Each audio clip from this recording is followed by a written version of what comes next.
tan maravillosa que escollemos para rematar.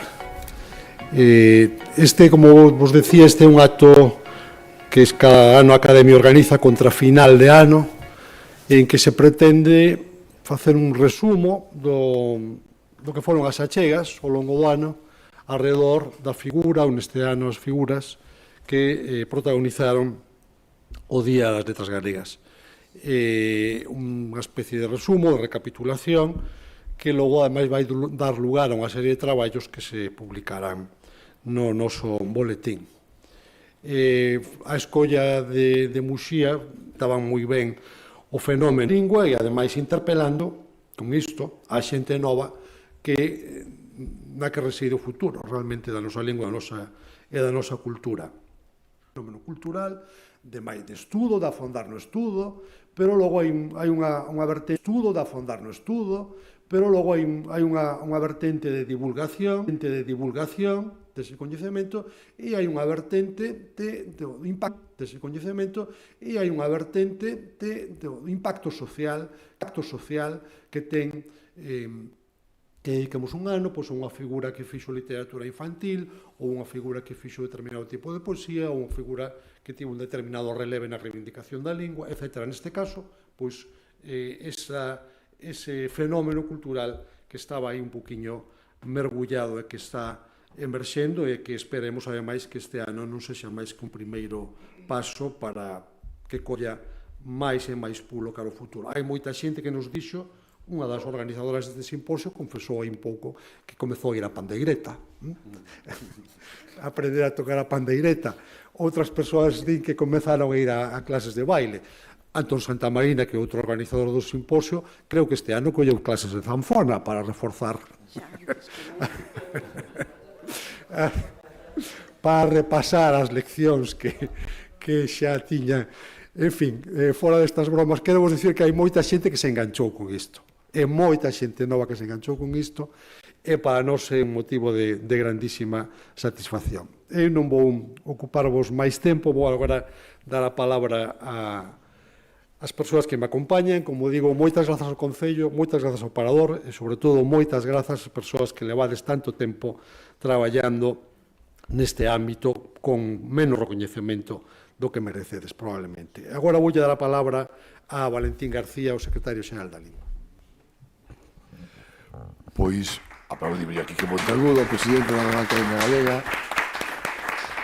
Moitísimas grazas, presidente, señor alcalde de Muxía, querido Javier Sárez, máis membros da corporación, vexo por aí tamén a Sandra Videla, a concelleira de Cultura, a presidenta do Consello da Cultura, tamén a María López Sández, aos membros da Executiva da Academia, a todos os intervintes que ides participar hoxe nun simposio que, como ven sendo habitual, vai marcando xa o final, os últimos días do ano dedicado ás letras galegas. Un ano moi feliz nesta edición que temos que manifestar, que nun principio levantou certas suspicacias o feito de dedicar un ano que normalmente estamos acostumados que sexa un autor ou a unha historia literaria, a súa obra. As cantaleiras e a tradición oral e a poesía cantada, o que é a música e a poesía feita dende abaixo, dende a sociedade, dende lugares como onde se ubicou e onde se referenciou, porque é certo que tradición oral hai por toda Galicia, é algo consustancial non só a cultura galega, senón eu creo que a todas as culturas do mundo, pero sí que é certo que a Academia acertou tamén referenciando a estes lugares da Costa da Morte, onde as vellas de Mens, onde Eva Castiñeira, onde toda esta tradición perviviu dunha forma especialmente viva. E iso que nos indica é que, por un lado, a cultura en Galicia ten unha fortaleza, aínda cando falamos de cultura patrimonial e cando falamos de cultura de transmisión oral, que non é a que habitualmente está recollida nos grandes tesauros, nos grandes arquivos, nas grandes bibliotecas, senón a cultura que perviviu pasando de xeración en xeración, nomeadamente, é outro factor que destacou moito nesta celebración, aínda que os que estamos familiarizados co ámbito cultural xa o coñecíamos, por medio das mulleres. Isto sí que é unha característica moi marcada en Galicia. Todo isto moitas máis cousas, o traballo das asociacións, das entidades, das administracións, do ámbito académico, docente, fixo que tivésemos un ano maravilloso. Un ano que sorprendeu a propios extraños, os que o viron máis de fora, os que o viron de dentro, as agrupacións, asociacións, grupos folclóricos, grupos de música tradicional, pero tamén os creadores máis de vanguarda que evolucionaron a nosa música tradicional para convertela en hits no Spotify, en moitísimas plataformas de música. E todo iso coincidiu nunha eclosión tremenda da nosa música, tamén levada ao audiovisual, está relacionada tamén con o momento que o audiovisual está vivindo en Galicia, e todo se fixo a partir desa felice idea que a Real Academia Galega tivo de reforzar neste ano esa difusión do que en realidade se vai facendo durante séculos.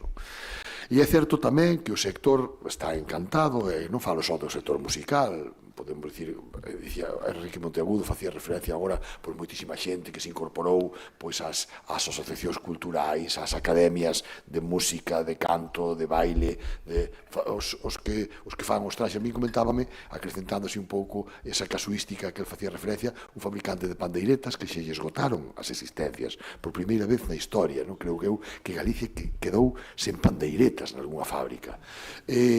Isto é un síntoma máis do que é a eterna lei da oferta e a demanda que todo goberna neste mundo, pero que nos dá un indicador tamén do que entre todos e todas fomos capaces de facer.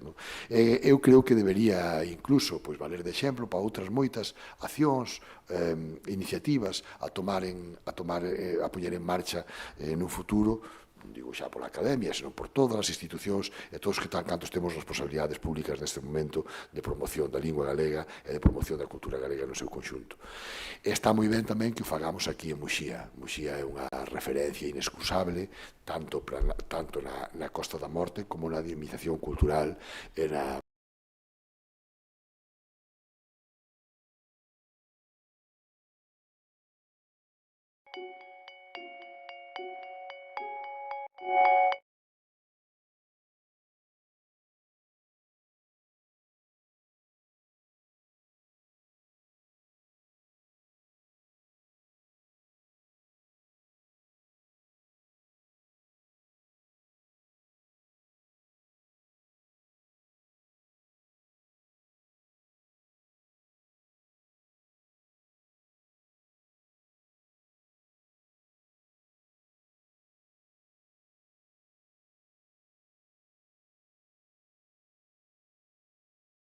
transmitindo esta herdanza ás novas xeracións. E xa para terminar, quero dar... Transmita, pois un agarimoso saúdo e a desculpa por non poder estar hoxe aquí, non? Realmente organizar este simposio das letras, co que poñemos en certo xeito ramo a este ano, é unha ocasión moi especial porque tamén o foi o ano en sí, non? Xa dar a man xustamente a tradición popular que desde ela construíu e creou, pero non é só ela, todo o noso rexurdimento se fixo nesa unión entre xente que viña da fidalguía, como o propio Pondal, e poñer en valor a lingua do povo, non? Entón, iso que se fixo no banquete de Conxo, sentar a un estudante ao lado dun artesán, entreverando a cultura e o povo, é o que tamén se fixo, creo eu, neste ano, e creo que por iso tivo unha enerxía tan absolutamente singular. Iso que Humberto Eco, nese libro Apocalípticos e Integrados, eu creo que nós aquí fixemos esa tarefa de integración, de saber recoñecer, desde subir a alta cultura, a tradición e a forza desa xente que moitas veces, porque foi furtada do acceso a cultura letrada, pois verqueu o seu talento na tradición popular oral e colecta. A iso imos, a ese ano tan especial e singular que creo que ficará na memoria de todos e todas nós, pois imos poñer hoxe ese peche, non?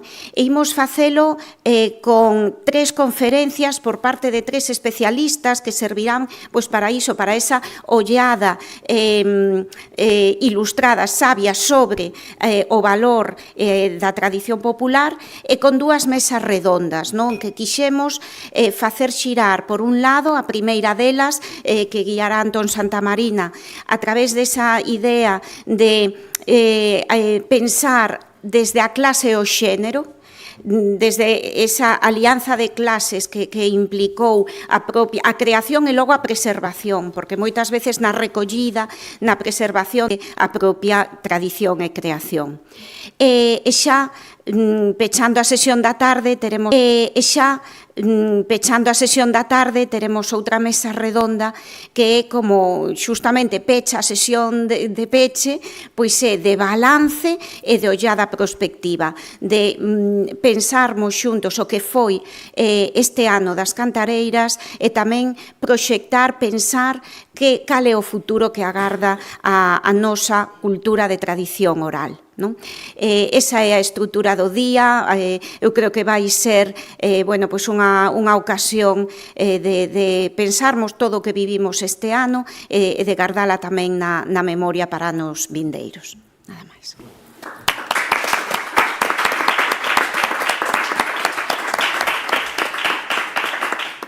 Bueno, pois entón imos poñer o ramo ano, imos comenzar co posta do ano do ramo e pasamos á primeira mesa con Xulia Feixóo.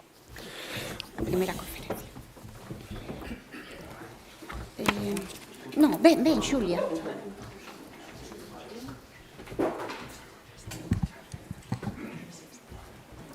Séntase, queres. Ti aí. Hola, que tal? Bueno, nada, entendo, tens moitas cousas. Nada, laciñas. Sí. Ali, un biquiño, chao. Bueno, Xulia, que encima somos compañeras, verdad? Que tal? Moi ben, nunca coité cara, non? Pero o fío de correos e todo sí que sabía.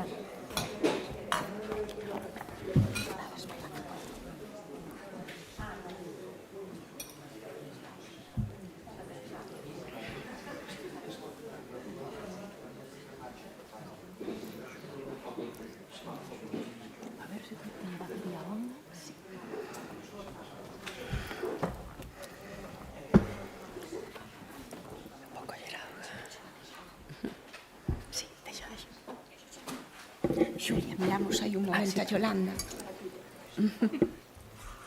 De nada, é que por auga. Grazas, Lola. Moi ben, pois dando comezo a xornada, imos escoitar esta primeira conferencia de Xulia Feixóo titulada O Ronsel do Cantigueiro, perspectivas etnomusicolóxicas das cantareiras galegas. Xulia Feixóo é percusionista e etnomusicóloga, titulada en percusión, licenciada en Historia da Arte e titulada superior en etnomusicoloxía. Foi premio extraordinario no mestrado en música hispana e traballa como investigadora predoutoral co proxecto Turismo e procesos de espectacularización nas tradicións musicais ibéricas contemporáneas. Está especializada na música galega de tradición oral, con énfase no estudo da foliada como fenómeno sociocultural contemporáneo. Publicou as obras Maruxa das Cortellas, Mulleres... Teño a presbicia... e outras moitas que realmente avalan esa traxectoria de especialista neste campo. Ten tamén práctica musical, tocou con Rodrigo Romaní e foi percusionista da orquesta Son de Seu. E tamén participou co Cuarteto Caramuxo, co cal creo que te puiden escoitar porque nos premios da Crítica Galicia do ano pasado estiveches ti ali participando, non? Mestra, por tanto, de percusión tradicional en varias escolas de música, pois como vedes, a unha, por unha banda, o estudo académico, o campo de especialización, e por outro tamén a propia práctica musical, docente, pedagóxica. Así que, nada, deixo vos con Xulia e imos escoitar pois, o Ronsel do Cantigueiro. Moitas grazas. Bo día a todos e a todas. Gustaríame comezar esta intervención evocando unha voz que resoa con especial forza nesta casa, a de Antón Fraguas. No seu discurso de ingreso na Real Academia, lido o 8 de maio do 56, Fraguas decidiu falar das coplas que se cantaban nas ruadas de Loureiro de Cotobade. Unha temática coa que reflexionaba sobre o canto popular galego a través do caso particular da súa propia aldea. Na súa dobre condición de rapaz curioso e de etnógrafo sensible aos feitos culturais que rodeaban, Fraguas non só recolleu un importante cancioneiro popular, senón que foi quen de entender a ruada como espazo privilexiado de sociabilidade e transmisión de memoria colectiva. No seu relato etnográfico atopou nas coplas a expresión da forma de vida do noso pobo, poñendo de relevo que o canto, no contexto do baile comunal, funciona como un auténtico relato colectivo. Así pois, o seu texto non fala tanto da copla como forma literaria, senón da copla como práctica social e, como tal, constitutiva da propia comunidade. No remate do seu discurso, Fraguas déixanos unha pasaxe tinguida de saudade, onde a descripción etnográfica da ruada transita cara a unha reflexión sobre o paso do tempo e a permanencia da memoria. Di Fraguas: rematou o serán. Colgaron as pandeiretas na viga e descolgaron a luz de carburo que con lixeiras apagadelas alumeou a festa. Agora a viga caeu co tempo, o farol escorrentouno a luz da electricidade e as cantigas viven no aroma das roseiras que florecen na nosa terra. Eu pregúntome que queda hoxe dese serán que Fraguas describiu, agora que xa non hai vigas, senón pladur, nin carburo, senón lámparas LED. Que permanece daquel mundo de voces compartidas e que podemos aprender aínda desas formas de habitar o territorio a través do canto colectivo? Detrás desa pregunta nace tamén o título da miña intervención, o Ronsel do Cantigueiro, perspectivas etnomusicolóxicas sobre as ensinanzas das cantareiras galegas. Nesta conferencia quero recuperar ese fío tirado por Fraguas para pensar o coñecemento legado polas nosas cantareiras. Un coñecemento que, a diferenza do transmitido polos cancioneiros, emerxe das prácticas da escoita e fica inscrito na voz e no corpo colectivos. Trátase dun saber que excede a análise musical, tal e como é entendida na praxe académica occidental, e que se manifesta no propio acto de cantar e bailar xuntas. Interésame así explorar as ontoloxías do son e do movemento, modos de existencia e de coñecemento que desbordan a linguaxe escrita. Mais tamén quero pensar o que implica escoitar eses corpos e esas voces hoxe. Porque, como demostra a tradición das nosas cantareiras, a voz colectiva foi tamén un modo de facer comunidade, de crear vínculo e de habitar o territorio. Desde aquí propoño ler a idea de comunidade non como algo que ven dado, senón como algo que se construe e se actualiza a través de rituais compartidos, entendidos como actos constitutivos e disidentes. Por iso, máis alá das lóxicas de patrimonialización e de nostalgia, as súas voces e os seus corpos poden axudarnos a pensar o presente. Nun tempo no que a modernidade tardía tende a uniformidade sonora e a estandarización das prácticas, o Ronsel do Cantigueiro segue ofrecendo outra forma de coñecer e de estar no mundo. Unha que entende a nosa música e o noso baile como forzas vivas que continúan a trazar as coordinadas colectivas do noso territorio. Aínda que, como ben dixeron nesta presentación, o ano das letras galegas está dedicado ás 7 maravillosas cantareiras, Adolfina e Rosa Casás, Eva Castiñeira, Manuela Lema, Teresa García e Prudencia Asunción Garrido, nesta intervención non me centrarei nos seus percorridos individuais. Prefiro pensalas como parte dun tecido máis amplo, unha rede de saberes compartidos da que todas formamos parte, un micelio subterráneo que alimenta e sostén a nosa cultura. Este impulso lúcido e descentralizado, nacido dende abaixo, ensinounos a todas que é posible mover os marcos e superar algunhas rixideces coa que ás veces condicionamos os espazos académicos. O resultado foi unha celebración plural, situada e chea de vitalidade, moi acorde co espírito das cantareiras que este ano homenaxeamos. Ben, gustaríame agora desprazar a mirada cara ao territorio, non como un fondo estático onde acontecen as prácticas culturais, senón como unha dimensión que tamén se construe e transforma a través delas. Para comprender o papel das cantareiras e do canto colectivo hoxe, compre examinar como experimentamos os lugares que habitamos e como esa experiencia se organiza social e culturalmente. Na invención do cotián, o pensador Michel de Certeau define o territorio como un punto de intersección sobre o mapa e os habitan e que o constitúen culturalmente. Entendido así, o territorio pode ser lido como un relato cartográfico no que entran en acción coordenadas espaciais e socioculturais. Esta maneira de concibir o territorio como unha experiencia vivida e narrada aparece con claridade nas coplas tradicionais. Non só mencionan lugares, senón que os enlazan con afectos, movementos e formas de estar no mundo.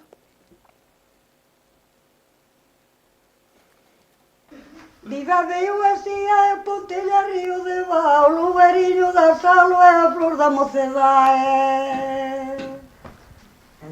Mesa viva salo, verizo se pode ser, entre todos os lugares as moriños sei de tere. Ten Adrián que xa non podo faltar, é a corpos de Melpica, a percepción do mar. Nestes versos, o territorio non aparece como un fondo neutro, senón como unha xeografía afectiva de lugares que se percorren cantando. Lugares cunha memoria colectiva asociada que se enlazan por medio de imaxes e movementos. O sociólogo inglés Anthony Giddens sinala que unha das consecuencias distintivas da modernidade é a separación fantasmagórica entre lugar e espazo. Un proceso polo cal o territorio pasa a organizarse a través de sistemas abstractos que permiten representar e controlar o mundo sen necesidade de habitalo. Así, no noso tempo estáse a producir o que el denomina unha desanclaxe, é dicir, unha transformación do espazo nunha categoría xeométrica, homoxénea e intercambiable, mentres o lugar perde espesor e densidade simbólica. Entre as innumerables formas nas que nos reubicamos no territorio, a música e o baile desempeñan un papel fundamental. De entre todos os eventos festivos que teñen lugar no país, centrareime hoxe no baile comunal, pois a foliada é quen de organizar recordos colectivos e presentar experiencias no espacio cunha intensidade, poder e simplicidade incomparables a calquera outra actividade social. Pero non só iso, senón que a música e o baile, dicindo co Martin Stokes, máis alá de proporcionar marcadores nun espacio social preestructurado, son o medio mediante o cal o espazo pode transformarse. Se o territorio se construe tamén a través das prácticas que o habitan, resulta evidente que unha das máis significativas hoxe en Galiza é a foliada. Nos últimos anos, a súa presenza multiplicouse por todo o territorio galegófono. En este 2025 chegaron a celebrarse máis de 150 ruadas organizadas polo noso activo tecido asociativo.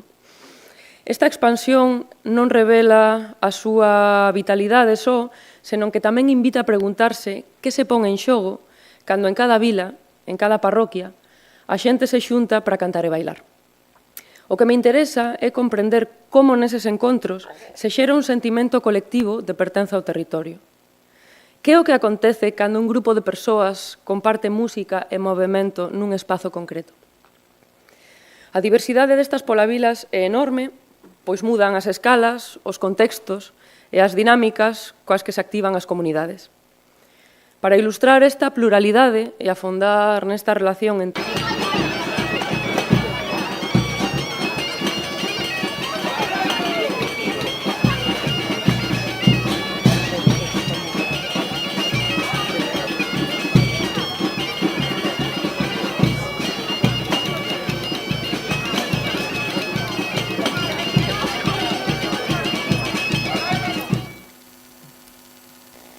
Ben, para Adrián Méndez, un dos organizadores da Foliada Fonsagrada, os concertos non son nada.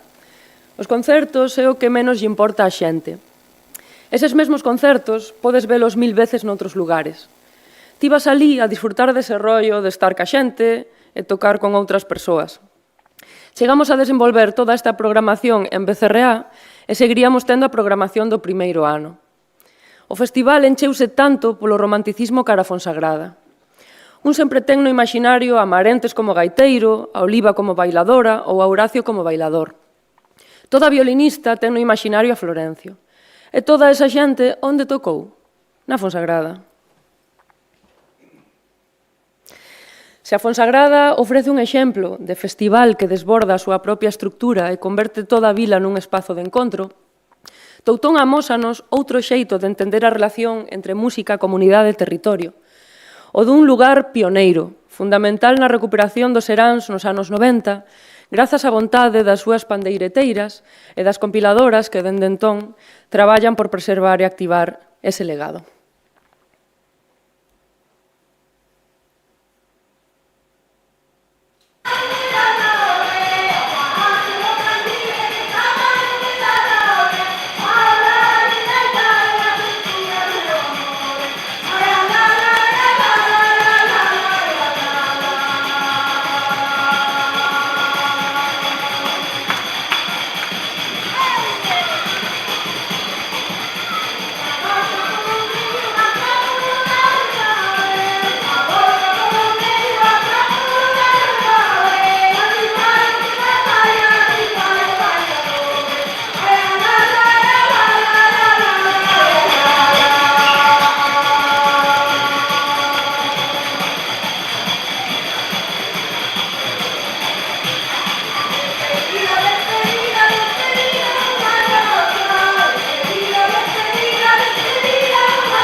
Sergio Martínez, director artístico da agrupación O Fiadeiro, di: eu teño moitas recollidas de aquí de Toutón e utilízoas para montar bailes e músicas.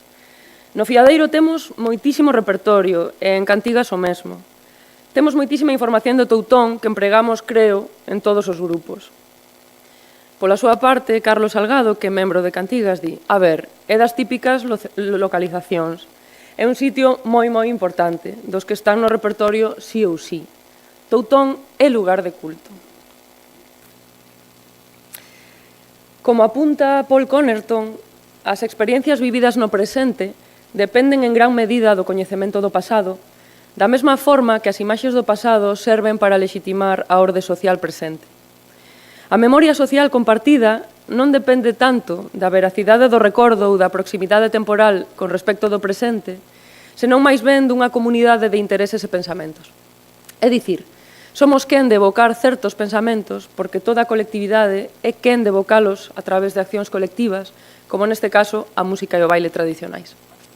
Toutón, a Fonsagrada e outros moitos lugares do país foron quen de situarse nesta cartografía emocional a través da acumulación da memoria social compartida, grazas a grabacións referenciais para o colectivo que se van diseminando polo territorio mediante publicacións en diferentes formatos. Pero, sobre todo, o arquivo foise cristalizando a través da súa aprendizaxe en asociacións e escolas de toda Galiza. Vemos así como no imaginario colectivo o arquivo de pezas musicais e coreolóxicas, así como as informantes que as transmiten, son fundamentais. Pero grazas aos seráns e foliadas, a comunidade pode ampliar e actualizar a súa experiencia, performando todos estes saberes na contorna xeográfica que lle son propios. Así, vemos que para a comunidade non só é importante coñecer o patrimonio inmaterial de Toutón ou a Fonsagrada, senón que é importante interpretalo en Toutón e na Fonsagrada. O que amosan, por tanto, Toutón, a Fonsagrada e tantos outros lugares da xeografía atrás é que a separación fantasmagórica entre lugar e espazo descrita por Giddens pode ser revertida. A modernidade tende a converter o territorio nunha abstracción, mais a música e o baile devólvenlle anclaxe, reinscribindo o corpo no lugar e activando memorias compartidas que restitúen a densidade simbólica dos espazos que habitamos. Estes espazos non son significativos pola súa forma física, senón porque nel se acumula práctica, arquivo e experiencia social. Cada foliada e cada serán reactualizan esa memoria e transforman de novo o territorio nun escenario vivo de relación. Esa é unha das principais ensinanzas das nosas cantareiras, que a comunidade, a memoria e o territorio se construen cantando e bailando xuntas, facendo do lugar algo vivido e significativo malia as forzas de abstracción da modernidade.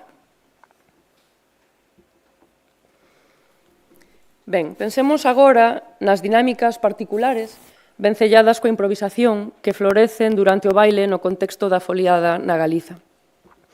Estou certa de que todas e todos vos coñecedes o funcionamento do noso baile tradicional, mas gustaríame facer un repaso breve para situar o que vou comentar de seguido. Para iso recorrerei a un vídeo que ofrece unha boa síntese visual do que aquí nos interesa.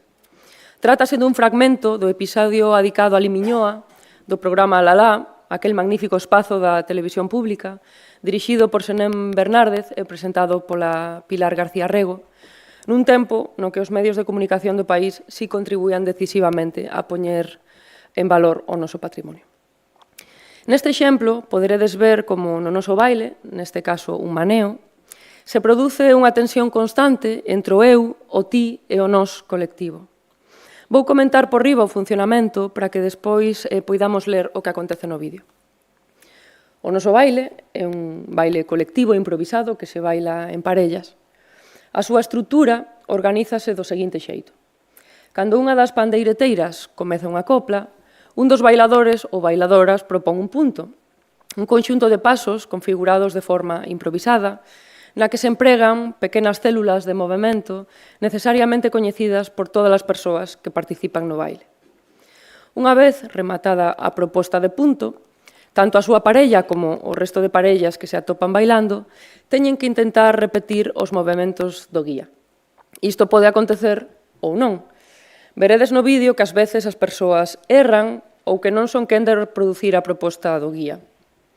Todas bailan ou intentan bailar este punto ata que as pandeireteiras rematan a copla e indican a transición cara a figura do tablón cuns petos e cambiando o xeito de tanxer a pandeireta, que pasa de ser tocado ao aire a ser tocada co puño.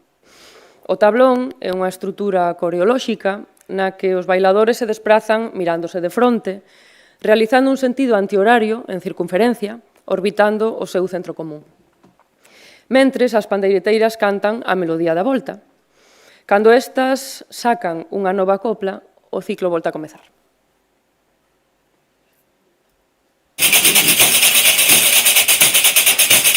O meu amor non me fala, ni fala ni me pregunta.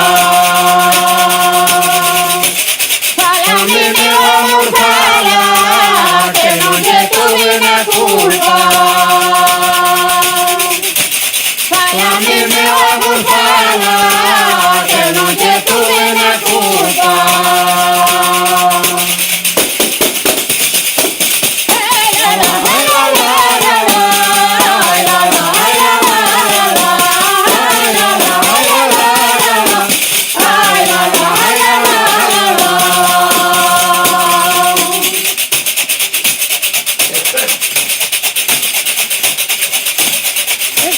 Toca a miña pandeireta, que non hai que ver a que me puxate nos cartos, axudamos a ganar. Que me puxate nos cartos, axudamos a ganar.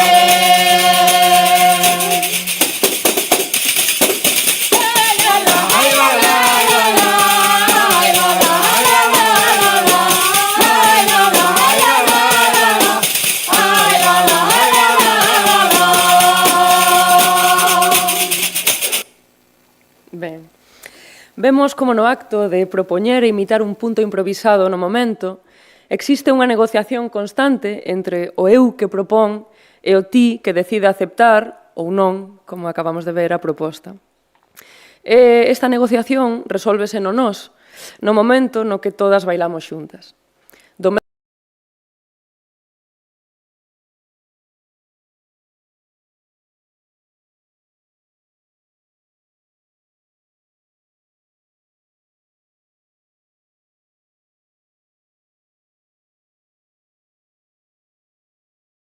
Non se pode bailar soa. Esta tensión reláxase no momento de sair o tablón, xerando unha dinámica de tensión e distensión constante que mantén vivo o baile ata o final. Deste xeito, no plano corporal prodúcese tamén unha tensión entre a expresión artística individual e os límites establecidos polo colectivo, na que os mecanismos de improvisación actúan como mediadores que flexibilizan esta relación necesariamente tensa. Os límites desta negociación entre o eu e o ti, entre o individual e o colectivo, entre desafío e solidaridade, sempre se ven condicionados pola sostenibilidade do sistema. E isto acontece, seguindo a Víctor Turner, porque música e baile crean un tempo liminal, un momento en e fora do tempo, dentro e fora da estructura social secular, que pon de manifesto a existencia dun vencello emocional compartido, xerando o que o antropólogo escocés denomina comunitas. A comunitas constitúese ali onde xorde o baile e a música, e esta é espontánea e sempre pertence ao agora. Estar en comunidade, por tanto, non é estar unha carón doutro, senón estar cos outros integrantes dunha multitude de persoas que tocando, cantando e bailando xuntas construen a súa identidade colectiva. O que nos ensinan novamente as nosas maiores é que a comunidade non se pode afirmar por decreto, senón pola práctica. No acto de botar un punto, cada bailadora debe calibrar a súa proposta atendendo ás persoas que o rodean. Non abonda mostrar habilidade, senón tamén empatía polo conxunto. Só así o baile se mantén vivo, garantindo a súa sostenibilidade. A negociación entre o eu e o ti, entre o impulso individual e o benestar colectivo, é o que fai posible o nós. Estas aprendizaxes son profundamente corporais, mas tamén profundamente políticas, pois lembran que ningunha comunidade se sostén sen ese equilibrio delicado entre liberdade individual e responsabilidade compartida. Nun tempo no que os discursos autoritarios e excluíntes gañan presenza no espazo público, o baile tradicional devolve unha evidencia decisiva. Non podemos bailar sós. O individualismo radical é unha falacia. A través da improvisación, o baile convértese así nunha pedagogía práctica do común, unha lección corporal que as cantareiras e bailadoras levan xeracións transmitindo. Falarei agora da comunidade espectral, unha dimensión esencial da nosa cosmovisión, onde a relación entre o mundo dos vivos e o dos mortos forma parte da experiencia ordinaria do tempo. Interésame pensar de que maneira as voces das nosas cantareiras, hoxe inscritas moitas delas no arquivo sonoro, nos permiten suspender, aínda que sexa por un intre, a temporalidade lineal da modernidade e acceder a outra configuración do tempo, unha na que o reencontro cos ancestros é posíbel a través da escoita. Solmira da Cesteira, nacida na aldea da Rúa, en Mondariz, en 1942, contounos: elevábamos moito traballo no noso serán, pero tiñamos unha alegría. Estábamos á espera de que fora noite para ir en o serán. Lavábamos a roupa que tiñamos ao lombo, que outra non había, para a noite levala limpa ao serán. E íbamos co ganado pro monte, e había pozas e duchábámonos. Lavamos a cabeza na poza. Non, limpos andábamos, pero fame tiñamos un montón, e descalzos tamén. Na sociedade tradicional, o serán era o punto de encontro de mozos e mozas, solteiros e casados, mozos e vellos. As netas bailaban mentres as avoas cantaban. Durante o serán, música e baile propiciaban un tempo sen tempo, un eterno presente exaltado ao son das pandeiretas. Os seráns comezaban despois da noite de defuntos, no mes das ánimas, e polo regular sucedíanse ata martes de Entroido. Na nosa cosmovisión, durante este período de invernía, a serpe, animal intermediario entre este mundo e outro, permanecía soterrada e por iso os habitantes do máis alá podían vir para reunirse con nós. Contounos Dorinda: íbamos comezar o serán a colá arriba que lle chamábamos o coto. Naquel alto a colá ali onde un camiño, nunha encrucillada que había alá arriba. E entonces empezábamos a cantar. Eu empezaba a cantar de home e despois as outras de muller. Ali cantábamos así arrimado o muro da concha para que ouviran as mozas e os mozos e dicían: imos ao serán que xa están a cantar para el.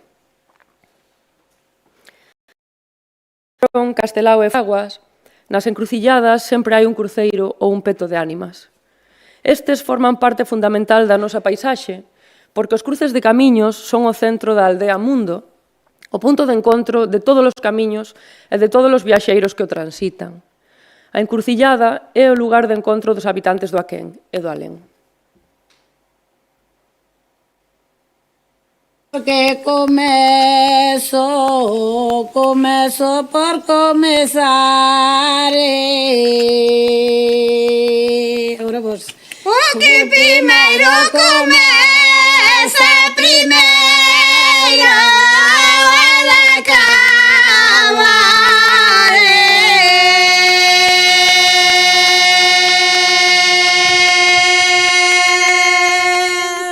Ai la la la.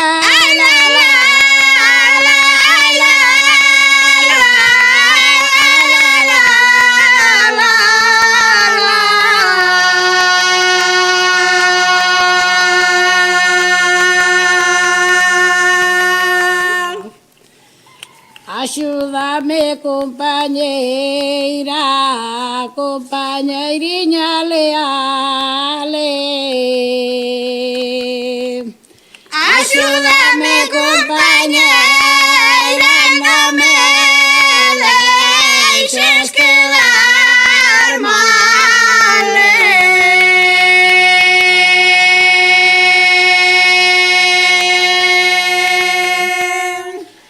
Ai la la la.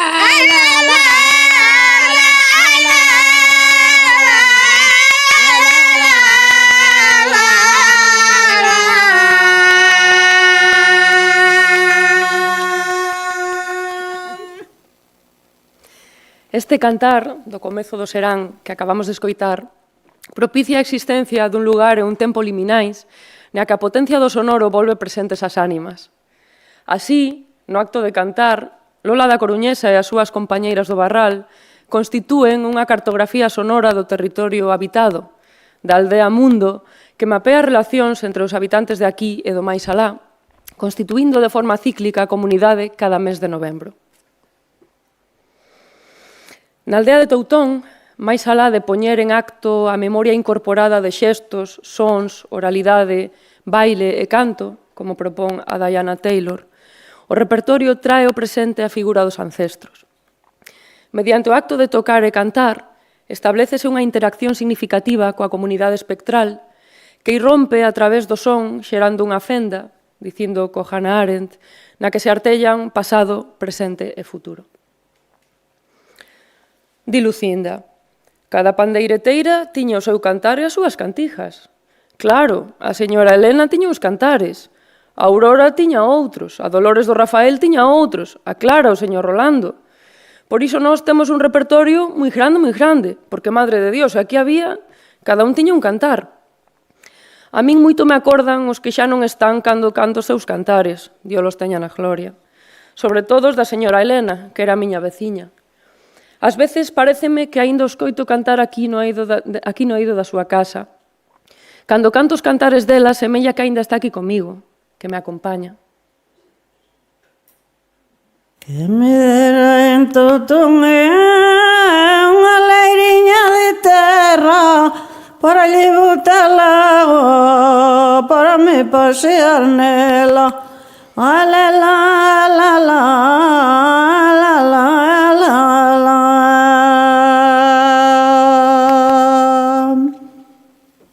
No ceo falta unha estrela, no ceo non aparece.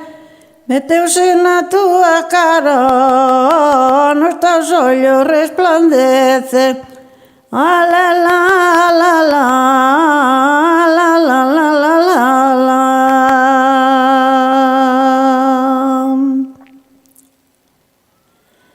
Teño unha pena no peito, non me deixa respirar, Inda por ninguén chorei, solo tú me fas chorar. Ah, la la la la la la, la la la la la la.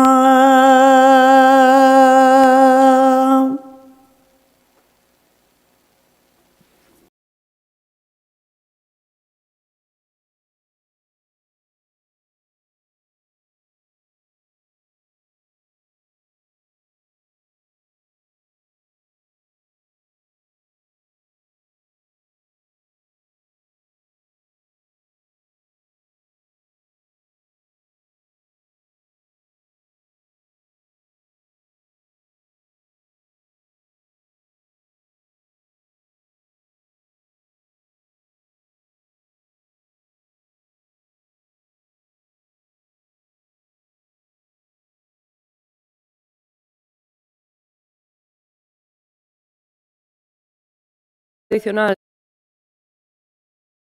progresiva, pregúntome, que aprendizaxes nos legaron as cantareiras, sen caer na nostalgia reaccionaria folclorística, para activar no presente, mediante prácticas de escoita, a presencia dos nosos ancestros? A miña hipótese é que a escoita de recollas, mediante o arquivo, xera unha textura distinta na superficie temporal, na que a suposta articulación pasado, presente e futuro entra en crise e permite acceder a un réxime temporal que se abre nos resquicios do tempo lineal da modernidade. O que acontece cando a experiencia sensorial do arquivo activa esa textura espacio-temporal non é, creo, o desexo de pertenza ao pasado, senón un modo de relación diferente, que nos permite pensar outras formas de existencia e de vencello co arquivo e as recollas como mediadores. O arquivo do Patrimonio Oral da Identidade é, para todas nós, un espazo xa familiar. Trátase dun fondo pertencente ao Museo do Pobo Galego, que reúne centos de grabacións de campo realizadas ao longo de décadas, un corpus no que se conservan as voces das nosas cantareiras xunto cos contextos que lle dan sentido. Alén do seu enorme valor documental, que é moito, o APOI funciona hoxe como un punto de acceso privilexiado a esas memorias incorporadas que só se activan plenamente dende a escoita. Para pensar esta dimensión, quero compartir as voces de dúas persoas fundamentais no coidado e na vida do arquivo. A Concha Losada, a súa directora, e Isabel Vigo, que nos acompaña aquí, técnica responsable da súa conservación, a que, ademais, escoitaremos esta tarde. Ambas, cómplices e amigas na investigación, foron quen de transmitir non só o funcionamento do arquivo, senón a fonda dimensión comunitaria que o sostén. Di a Concha Losada: a xente que ven traballar aquí sinte que este é o seu arquivo, síntese parte del.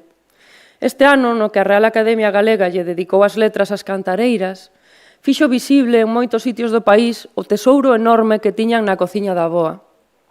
E cando xa non estaba a cociña da avoa dispoñible, sempre estaban as grabacións feitas na cociña da avoa no fondo do APOI. Entón, sempre se podían vir buscar aquí. E non só iso, non só descobren as coplas, as melodías, senón tamén unha forma de facer, unha forma de vivir con esa dignidade especial que ten un idioma e unha cultura. Porque o material que temos aquí non é casual, é o resultado da cultura milenaria dun pobo. Con respecto aos usos particulares que os artistas fan do arquivo, Isabel reflexionaba o seguinte: hai diferentes perfís de xente que ven aquí ao arquivo. Algúns veñen escoitar, non levan nada porque xa o levan na cabeza. Outros emocionanse e choran aquí diante da pantalla cos auriculares. Hai como distintas maneiras de chegar. Outros levan o arquivo posto nun pendrive. Penso que o APOI ten esa capacidade de conectar a xente co territorio, co micro, a nivel micro, co seu propio territorio e coa súa propia memoria a través da música. E iso é algo moi potente. Unha destas artistas que atopou un material inspirador no APOI é Falla Díaz, que neste 2025 publicou o seu segundo traballo discográfico, Albela. Nel, parte de 10 pezas tradicionais, localizadas en arquivos sonoros, para explorar as zonas escuras da maternidade. A través do arquivo, Falla inscríbese nunha xenealoxía de mulleres coas que compartir esa experiencia. Un acontecemento íntimo e social a un tempo que fai visibles violencias implícitas contra as mulleres e, á vez, activa un caudal de saberes ancestrais transmitido durante xeracións por medio da música tradicional. Di Falla: o tema Mixurriña ten unha historia bastante curiosa. No arquivo eu atopei unha grabación de meu avó e miña avoa en Doncos, no ano 89. Estaban cantando co sacristán do pueblo.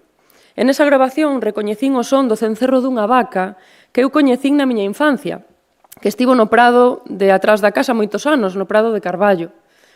Era a vaca do sacristán. El chamábase o Moreno e ela a Morena, a vaca, e ían sempre xuntos. Teño moitos recordos do prado de Carballo, do prado do lado da casa. Soño moito con el e escoitar no arquivo aquel cencerro da Morena foi moi evocador. Faime entrar no sono. Neste tema, quixen evocar esa viaxe ao prado da miña infancia. O cencerro, ademais, funciona algo así como como un mantra sonoro. É algo que se dá nos cantos infantís, onde se repiten os recitados ata o infinito, ata que o neno ou a nena se relaxan, ou non, pero bueno, é así.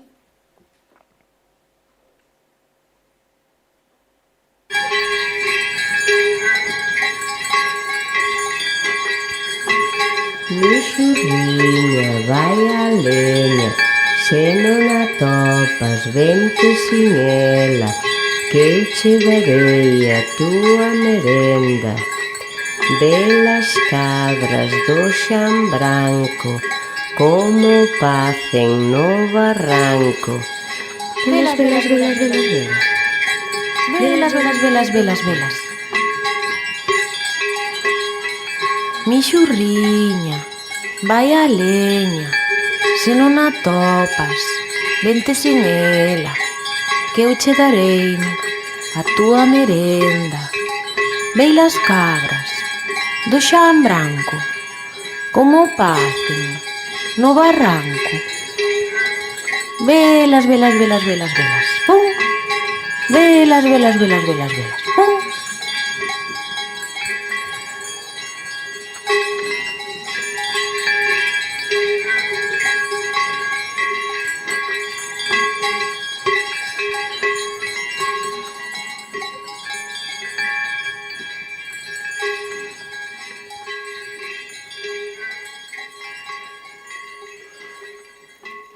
Vemos, como neste tema, Mixurriña, a escoita mediada polo arquivo permítelle á artista establecer múltiples conexións.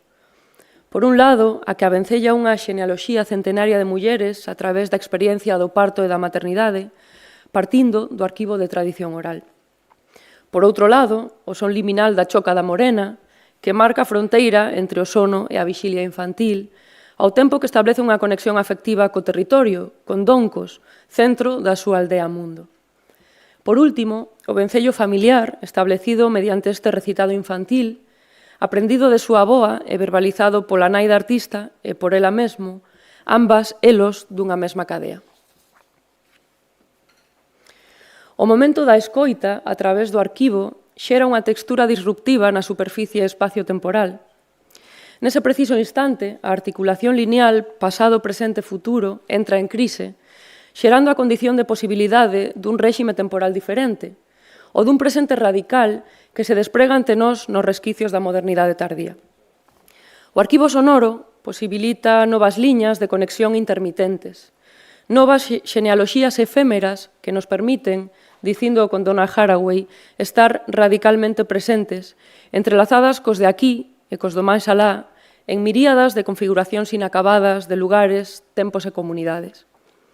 Quizáis o Ronsel do Cantigueiro sexa exactamente iso, a posibilidade de seguir trenzando comunidade máis alá das fráxiles fronteiras do presente. Para concluir, gustaríame volver ás palabras que Ramón Otero Pedrallo dedicou a Antón Fraguas na resposta ao seu discurso de ingreso. Devalen por sempre as cántigas na noite, riba das tebras, como as ondas na praia. Moitas grazas.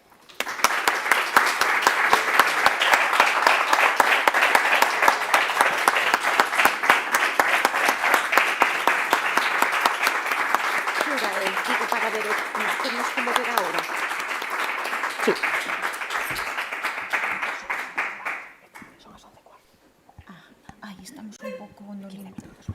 Moi ben, pois abrimos unha quenda de intervencións, preguntas, comentarios. Eu creo que foi tan suxestivo e, bueno, tan interesante, abriu tantos aspectos dos que nos gustaría tirar, pero creo que por aquí hai algunha pregunta ou non. Pareceume.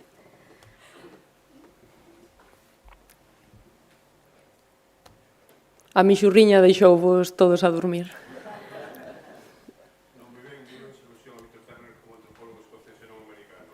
Moi ben.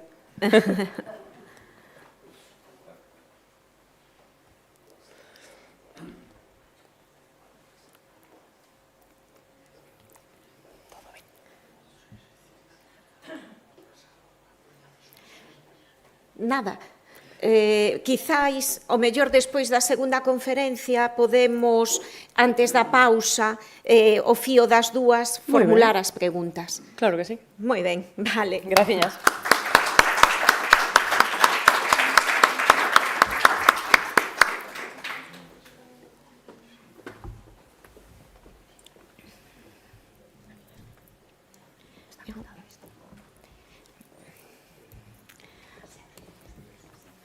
Pasamos xa a Sergio, sí. Vou coller.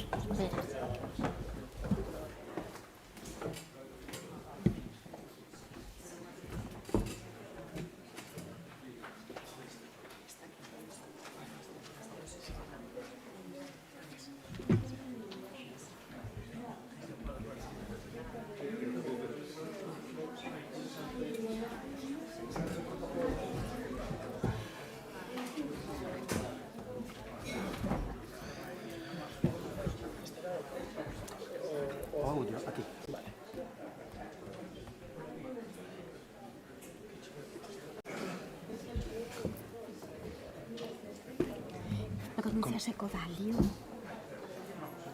Da igual, Kodai. Codai. Ah, moi ben. Nada, eso, bueno. Quen sabe pronunciar húngaro, Dios mío.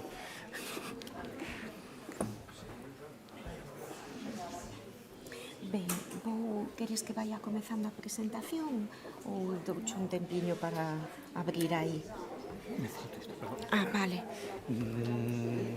Non sei se queres dicirme o título para que o digas na presentación ou... Telo aquí, letra en música. Letra en música. Popular. Déxame probar un momentiño. Sí, sí. Nada máis.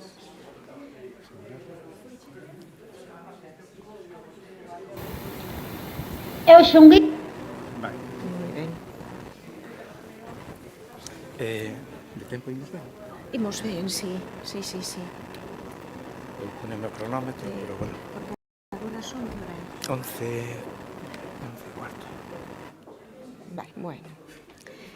Moi ben, pois imos dar comezo á segunda das conferencias e despois, como dicía, poderemos formular conxuntamente comentarios e preguntas tanto a Xulia como a Sergio.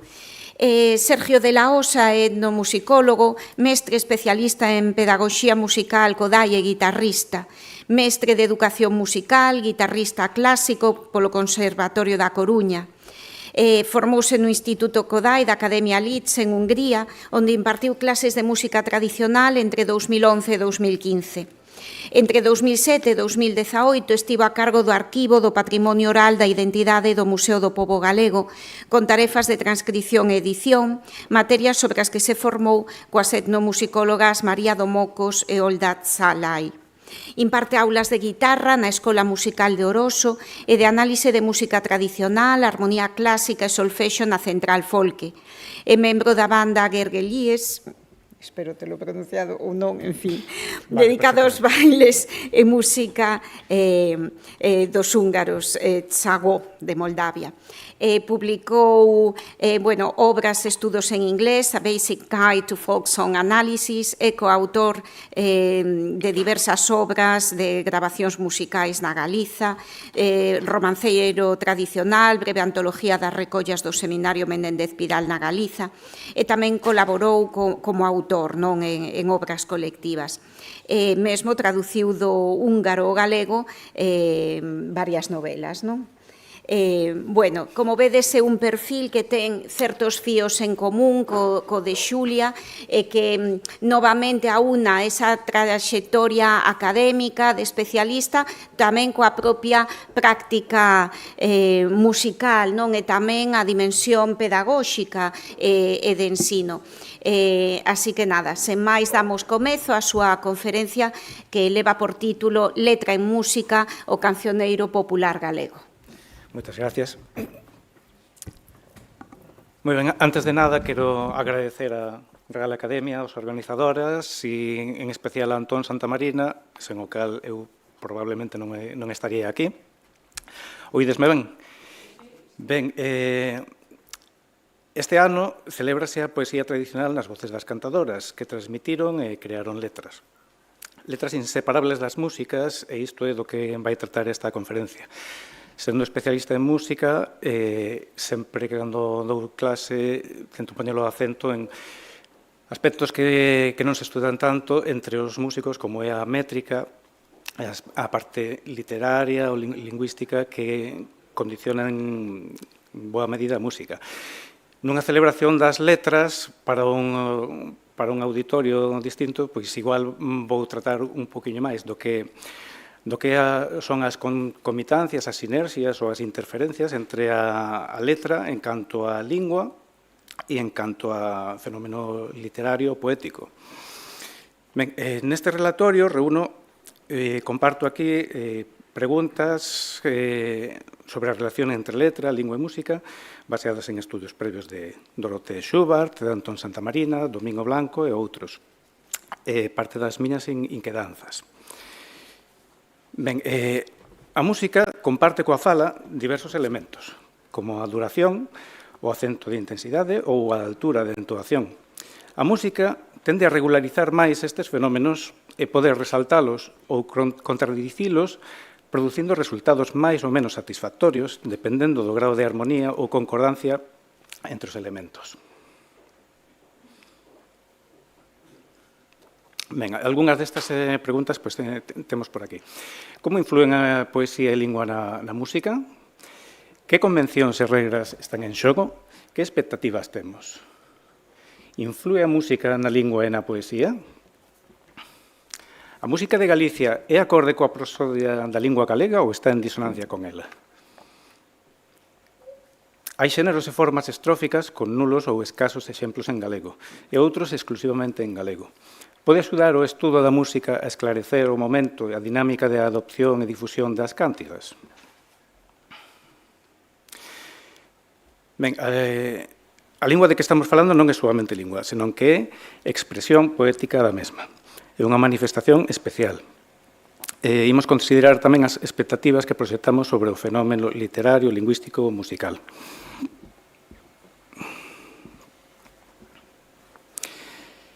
Ben, temos, por un lado, unha lingua que se estuda nos seus propios termos, é dicir, examinamos a relación directa entre as características da lingua e as da súa práctica poética, dando por feito que é a súa expresión máis natural, o que deriva directamente dela. Porén, é habitual que en tempos de prestixio ou moda determinadas métricas poéticas se espallen e fecunden a lírica de outras linguas. Pensemos no galego-portugués na Idade Media en Castela, no inglés na actualidade, e temos máis exemplos. Ben, imos considerar o tema desde o punto de vista da música á letra. Un aspecto quizáis externo inicialmente é o que toca a música e a memoria. Xa desde comezos do século XX podemos mencionar, entre outros moitos, a Menéndez Pidal ou Zoltán Kodály, falando sobre a unidade de letra e de música. De Menéndez Pidal, recordando que os romances deberían ser cantados porque é unha forma de activar a memoria. Outro estudioso, Maximiano Trapero, cito aquí as súas palabras: muchas veces al iniciar una encuesta y pedir al recitador que nos diga el romance para no alargar demasiado o para no cansar al buen viejo, este pierde el hilo de la historia y ha de recurrir a la música para enlazar de nuevo las secuencias narrativas. Sin necesidade de gran erudición e experiencia, xa xente do pobo, neste caso, a muller dun dos informantes do seminario Menéndez Pidal a finais dos anos 70, dicíalle o seu home: pero canta, así saeche ben, que senón non atinas. Ben, esta experiencia non solamente se refire a capacidade de recoller, de recuperar da memoria, senón que a música proporciona unha regularidade que axuda a meter as sílabas tamén no seu lugar e a comunicar a cántiga dunha mellor forma. Ben, a música crea unha experiencia temporal que se afasta do cotián. Suspéndese o tempo cronolóxico durante uns momentos. Ao cantar, o texto pon, por dicilo así, a roupa dun día de festa. Destácase o que se canta convértese nun acontecemento memorable en ambos os dous sentidos. Ben, en canto que a experiencia da cántiga, pois imos escoitar agora o recitado de Áurea Hernández do romance Adulterio con un gato. Eu xunguín os meus boixatos e fumo con eles a arada, e no medio do camiño acordouse má guillada. Dei volta, tornei por ela, estaba unha porta pechada. Abre unha porta a muller que viña pola rillada. Como chei de abrir a porta, se estou facendo a colada. Eu entrei por donde puden, sentei-me onde acostumbrada, que é aquilo a muller que ester debaixo da cama. É o gato da veciña que anda atrás da nosa gata. Nunca vin gato nin gata cunha cabeza rapada. Traime cá esa espingarda, quero ver se lle apuntaba. Non fagas eso, meu home, que me armaralla a casa. Inmediatamente despois, a Áurea cantou co son de sega que lle corresponde ao romance que ela coñecía.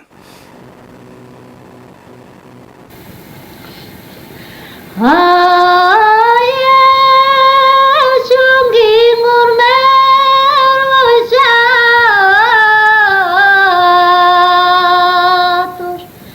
con eles me fui arada.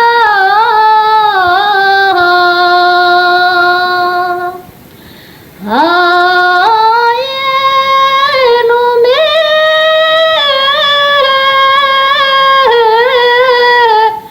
medio do camiño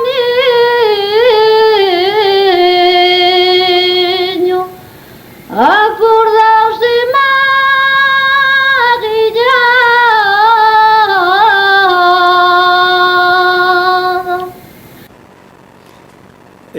Extraordinaria voz de Áurea.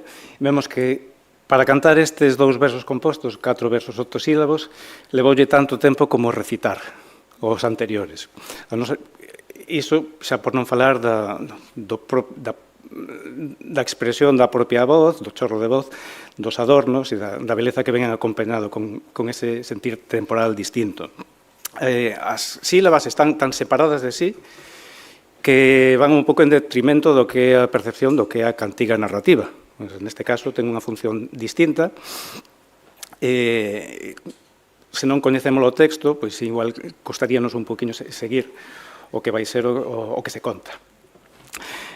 Ben, ese tempo demorado, pois, pode non ser pola duración de cada sílaba, que separa un poquinho das precedentes, as seguintes, senón polo uso de refráns internos, neste caso como "O miña vida", "Vida del alma", e pola repetición de versos.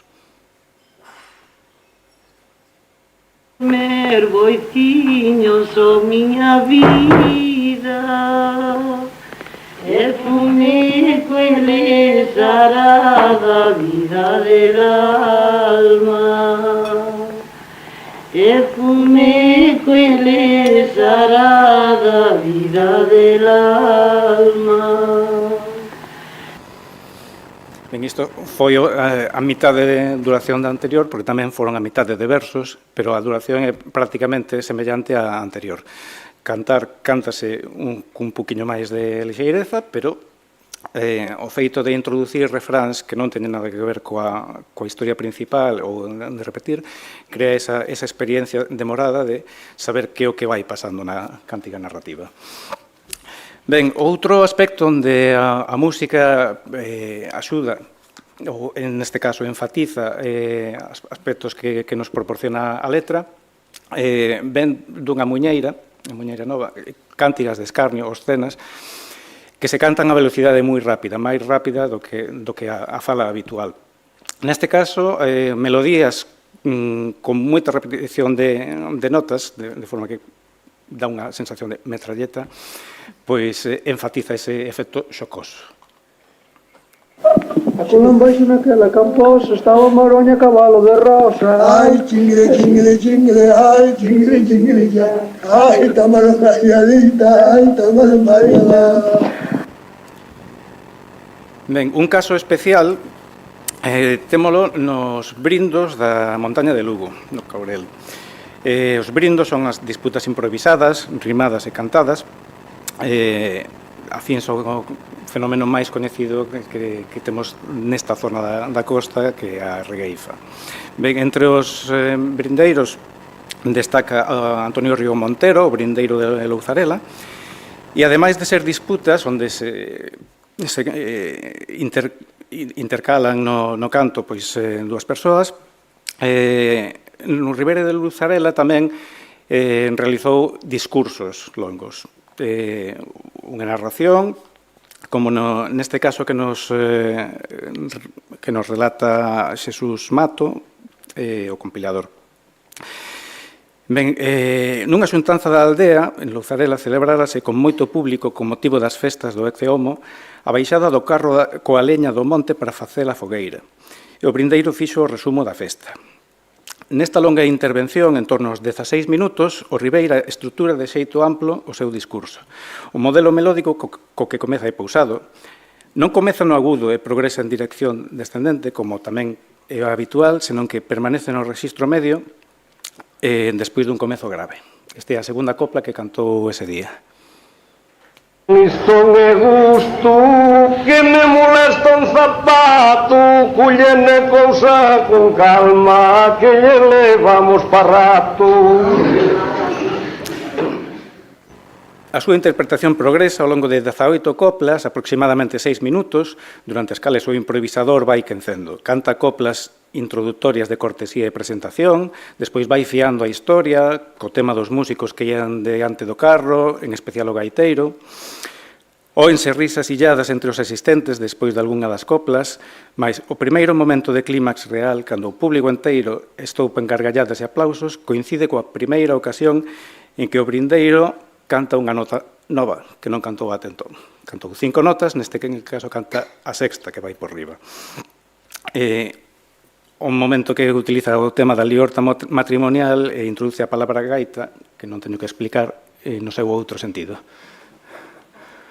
Son de gusto, que me molestan. A seguinte. E falaba contra os outros, como se foren irmãos. Se chego a casa sin gaita, mátame, muller a paz.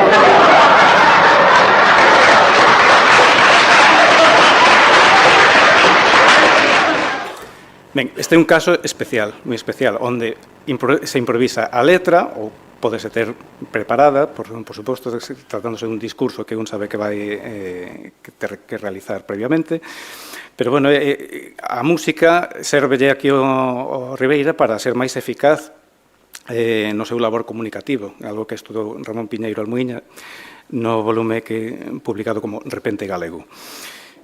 Ben, a música, cando se canta menos rítmicamente, pódese achegar na súa dicción máis ao que é a prosodia natural da fala.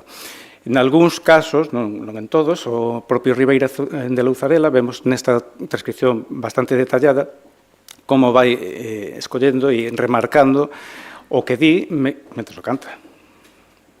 Do pan, o tempo do alcacir, como tais tantos rapaces, non sei como has de facer. Ben, a todo momento vemos, estivemos vendo sinerxias, tamén hai interferencias, aspectos musicais que poden afectar o dicir da letra, da lingua, que algúns deles máis acuñados e máis aceptados que outros, pero, bueno, os primeiros, dos que non traio exemplo, proceden de melodías de orixe instrumental, de baile, con unha forma ríxida, e estes son relativamente escasos en Galicia, a diferencia de outros cancioneiros peninsulares. Teríamos que falar sobre o caso. Os acentos de final de verso, se o direi máis adiante, son realmente os importantes. O caso máis socorrido sería o das seguidillas, que con versos de 7 e 5 sílabas, que suman 12, moitos casos se asimilan ás melodías de jota que teñen 6 máis 6 sílabas e que son tamén 12. Pero os acentos non cadran igual. Se os acentos veñen na penúltima sílaba de cada verso, van estar trastocados. Seguidillas en galego non son nada abundantes, infrecuentes. Aquí teño unha onde, pese ao galego, pois temos a palabra avellanas. Como sei que che gustan as avellanas, por debaixo da porta tira che ramas. E de la escoitar mellor, ainda que o exemplo estea en castelán, grabado nesta grabación de Gustav Henningsen, na Illa de Ons, a finais dos anos 60. ¿Cómo quieres que yo vaya de noche a verte? Se me teman tus padres más que a la muerte, más que a la muerte, más que a la muerte. ¿Cómo quieres que yo vaya de noche a verte? Non teño que explicar porque enténdese perfectamente que non din muerte, senón muerte. Ben, este fenómeno, de forma moi simple e moi clara, explicou Dorothea Schubert na introducción ao cancioneiro popular galego no seu volume 6. Ben, cando estudamos, e se queremos estudar a prosodia a partir dos cancioneiros, temos que ter en conta que hai un fenómeno que en realidade é falso. Veremos nas partituras falsos acentos que non cadran con a final de verso. Especialmente nos cancioneiros antigos, o compás ou compases escollidos son con frecuencia incorrectos e as barras de compás poden estar mal colocadas. Como norma xeral, o acento principal a final de verso debería ser respetado. Neste caso, pois, teríamos espereite ala no monte arrimadiña unha pedra, non pedra, como aparece na partitura. Non son poucos os casos do que temos aquí. Xórdenos a dúbida se en algúns dos cancioneiros ibéricos esteamos ante o mesmo, aínda que por recollas modernas sí que sabemos que hai rigidez e hai máis melodías de baile aplicadas co acento incorrecto a final de verso. Ben, paso ao que é o punto de vista desde a letra ou desde a lingua á música. Aquí vou explicar e vou tratar o que serían cuestións estudadas polos expertos sobre a lingua galega dentro do contexto románico e sobre a versificación, que habitualmente non temos tan na mente. Primeiro, perdón, antes disto, imos falar dunha cuestión que o molde da versificación afecta a música.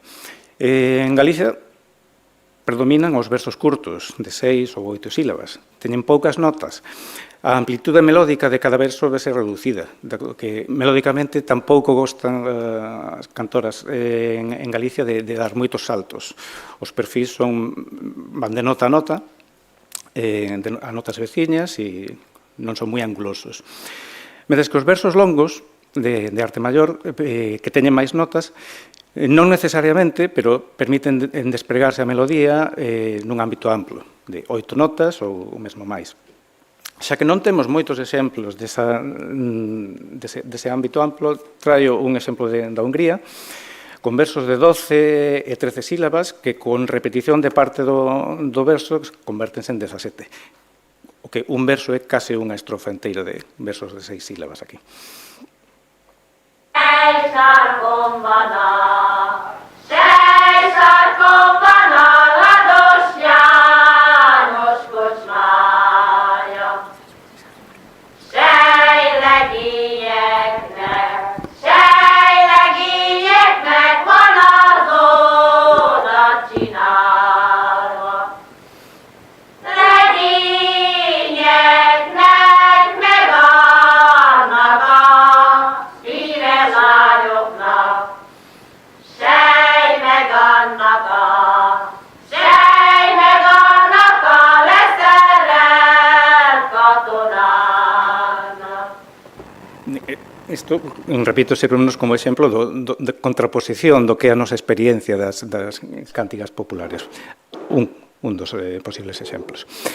O máis próximo a un despregue amplo dun verso, témolo precisamente nos versos de arte maior ou de maior número de sílabas das muiñeiras novas, neste caso 11 sílabas. Casena vai venda o pote das papas, vende máis contas e máis el cunqueiro, e non hai venda sen o tabaqueiro. Creo que estaba un poquinho máis baixo normal. Podémola cantar todos igual. Véndeme os bois e véndeme as vacas e non me venda o pote das papas.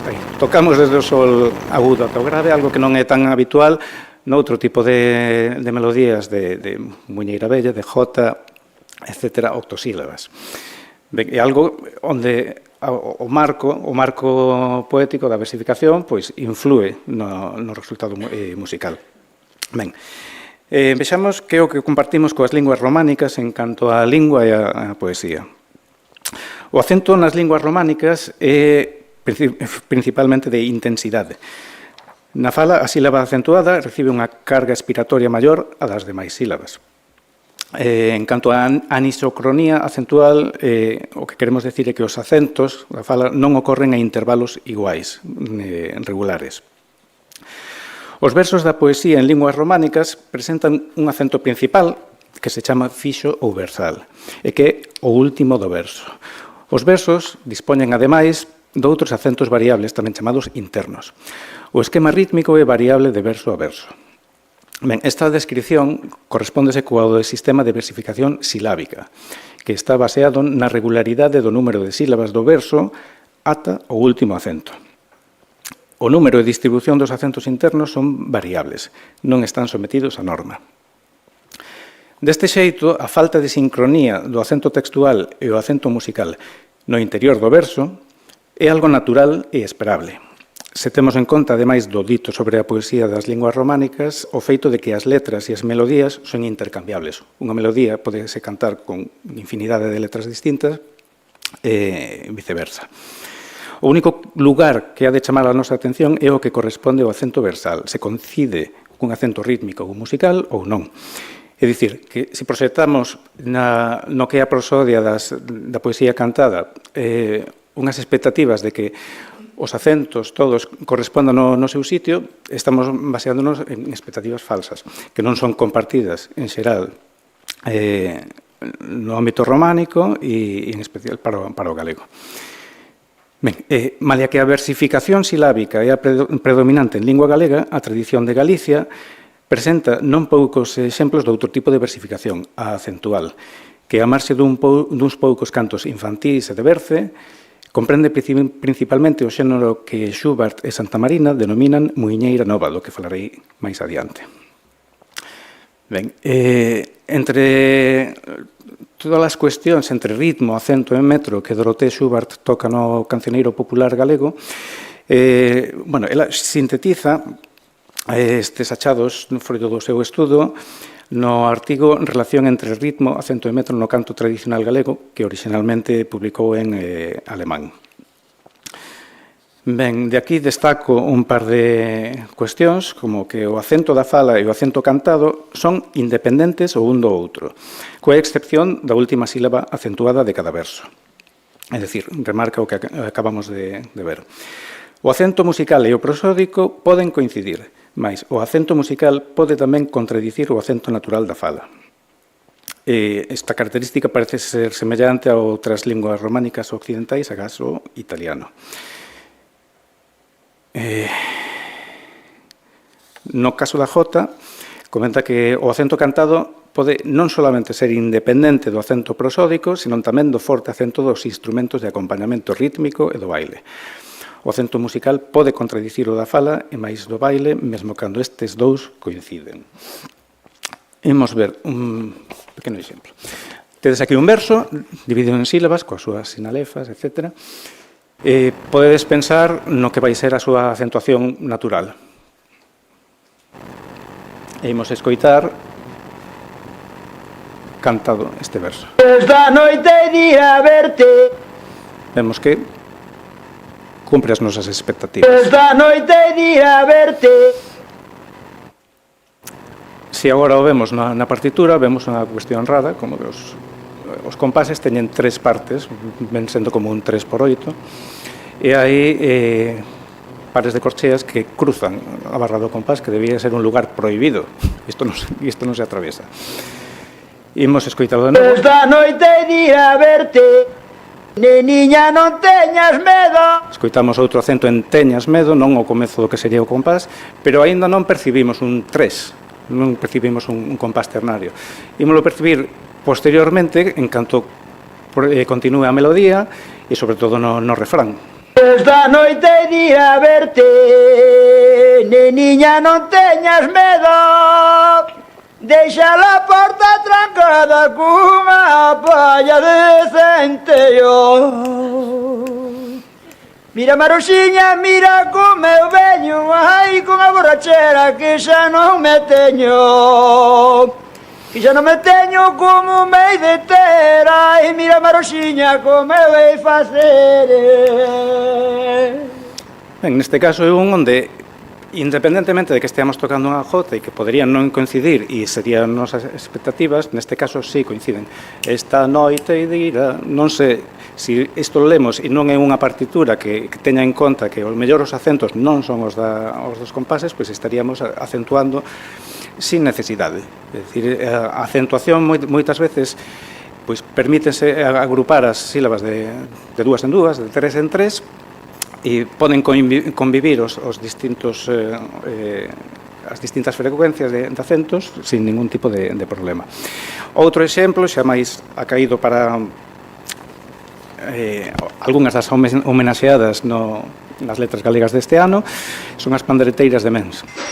Ten unha leira en su horta de parla do estudiante, por non se quedar de curto, pero as vacas prediante que cara de mona, mira que moinante.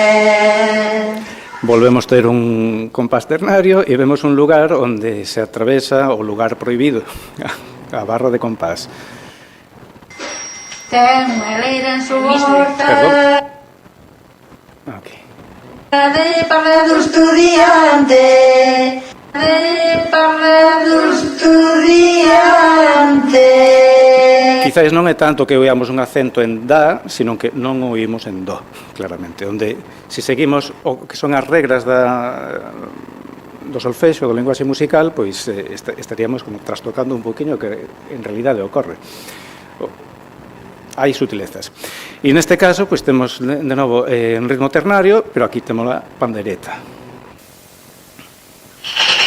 Ay, como quieres que te quiera y que te tenga querer. Llega la semana y sale la y no me vuelves a ver. Este é Pastor de Santa Comba e temos aquí o primeiro verso. Ay, como quieres que te quiera. Ben, non percibimos un acento onde a pandeireta nos diría como quieres, senón que el máis ben oímos máis ben a sílaba anterior, o el quieres. Ay, como quieres que te quiera. Ben, quizás é unha das razóns polas que esta cuestión tan polémica de empregar ou non empregar barras de compás de Dorote Xubar no cancioneiro popular galego, pois compréndese un poquinho máis. Hai moita liberdade entre o que se toca e o que se canta. Ben, cuestións máis de detalle. A prosodia afecta tamén a música, a superficie da música en cuestións rítmicas e melódicas. Ben,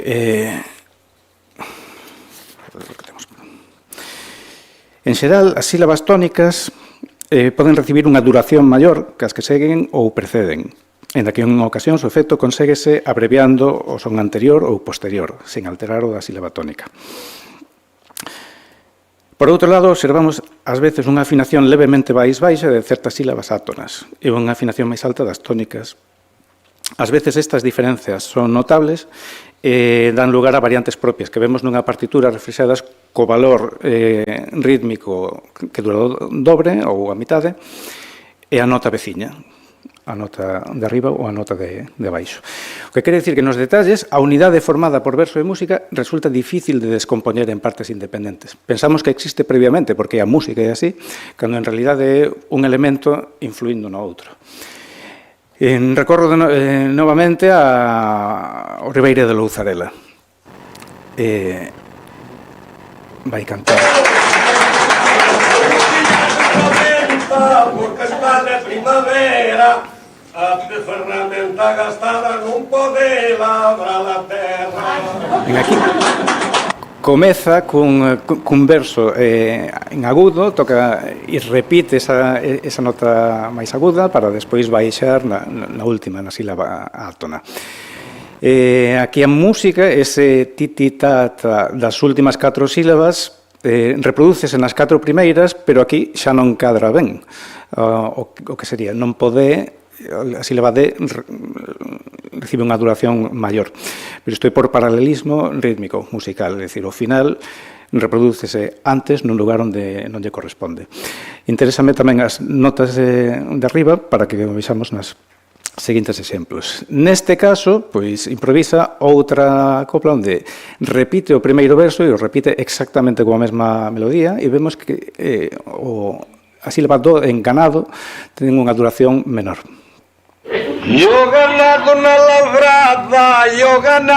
labrada, traguei unha moza nova, xa verei levo morada. Non o ia explicar, pero como estamos oindo cousas e non entendemos cal é a situación, os compiladores, xunto a Xesús Mato, son xamaraina do Concello de Teo, e van moitos rapaces e unha rapaza. Entón, colle o tema e explota ata onde pode.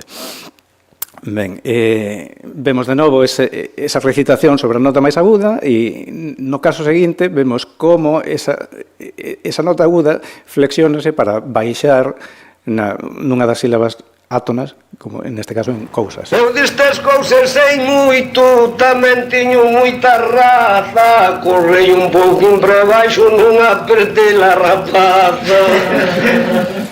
Ben, en teño tamén baixa un pouquiño, pero aí non aparece reflectido na partitura. Con isto solamente quero remarcar unha cousa fora do guión, non vos fiedes excesivamente das partituras, nin tampouco do que oímos. Son fotografías momentáneas que non queren dicir que isto sexa así. Non está sancionado para que sexa así polos seguintes 20 séculos tampouco. Ben, repetiría e me remarcaría algunhas cuestións máis acerca da prosodia con este exemplo fenomenal de xa vego o tempo do pan, o tempo do alcafé, pero vou pasar ao seguinte tema que vai ter miga. Ben, falábamos de que as letras e melodías son intercambiables. Un pequeno exemplo. Pequena, que lle arreda la teta, a mamá vai no muiño, e papá na erva seca. A niña... Aquí tiñamos un coaire de jota, lento, máis pausado, como corresponde, un canto de berce. E aquí temos a mesma melodía, unha pequena variante, cantada polas pandereteiras de Mens como soporte para o baile.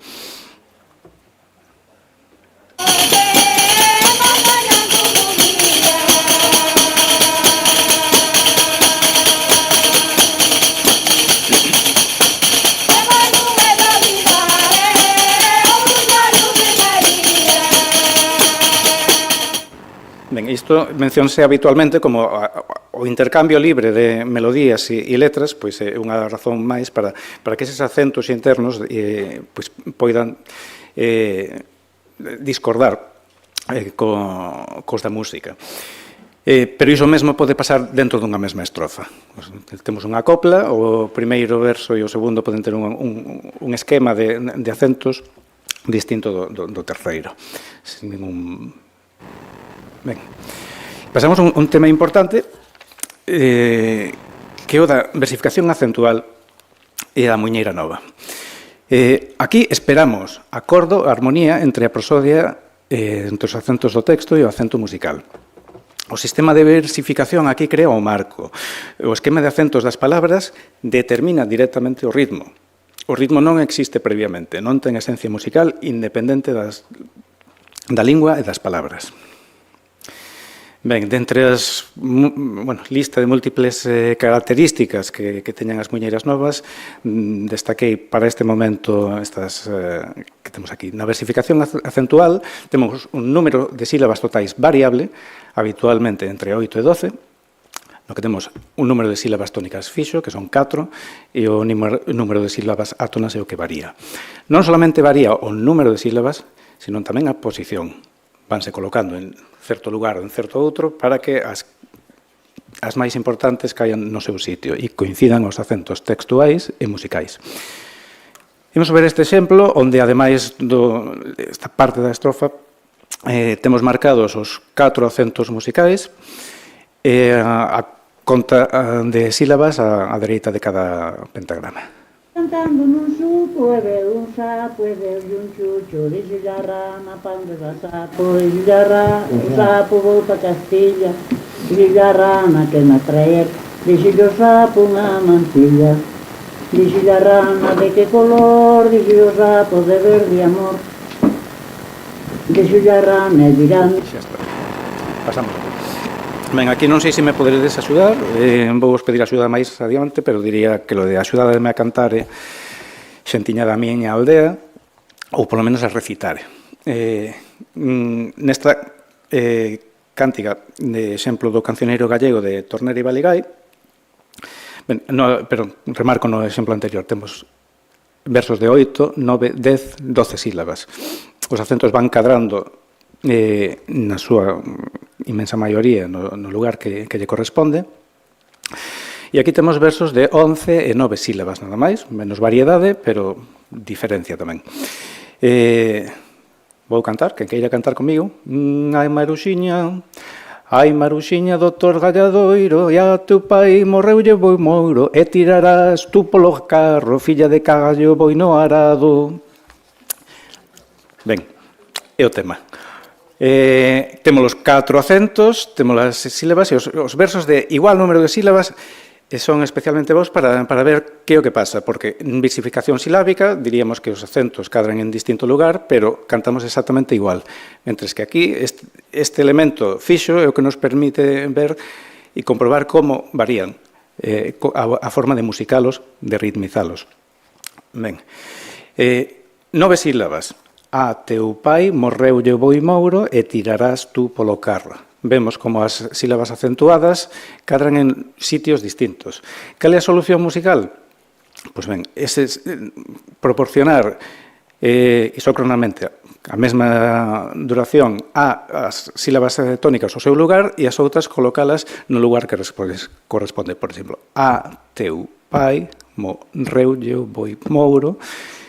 E no outro caso, onde temos 2 sílabas tónicas xuntas, que tampouco é un caso tan habitual para que a muñeira, e tirarás tú polo carro, de forma que cada unha cae na súa casilla.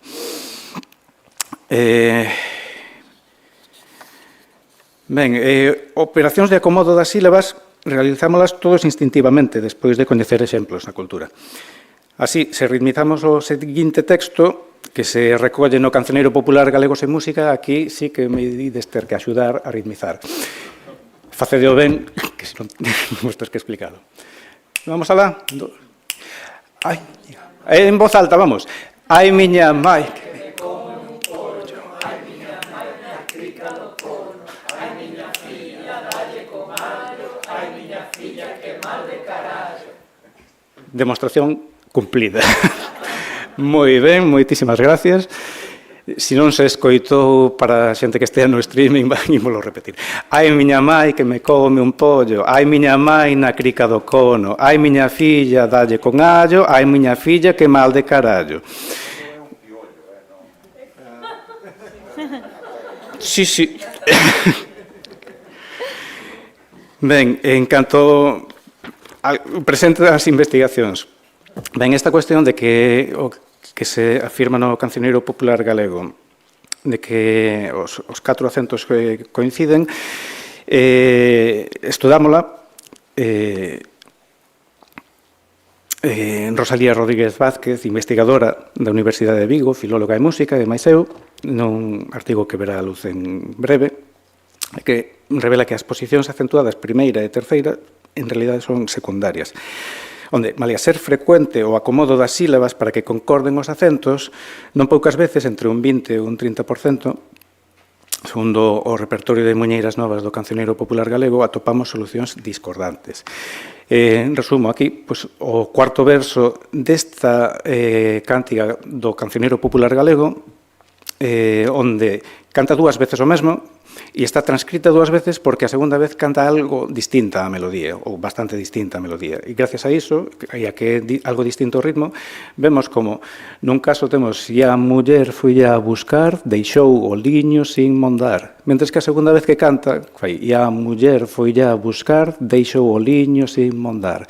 É algo que todos temos experiencia, pois é fixo ben, con nada bello non manda ninguén, dicímola desa forma e non e fixo ben, e fixo ben. É dicir, hai esa posición do inicial, do primeiro acento e o terceiro, pois en realidade ten matices. Ben, para rematar, pois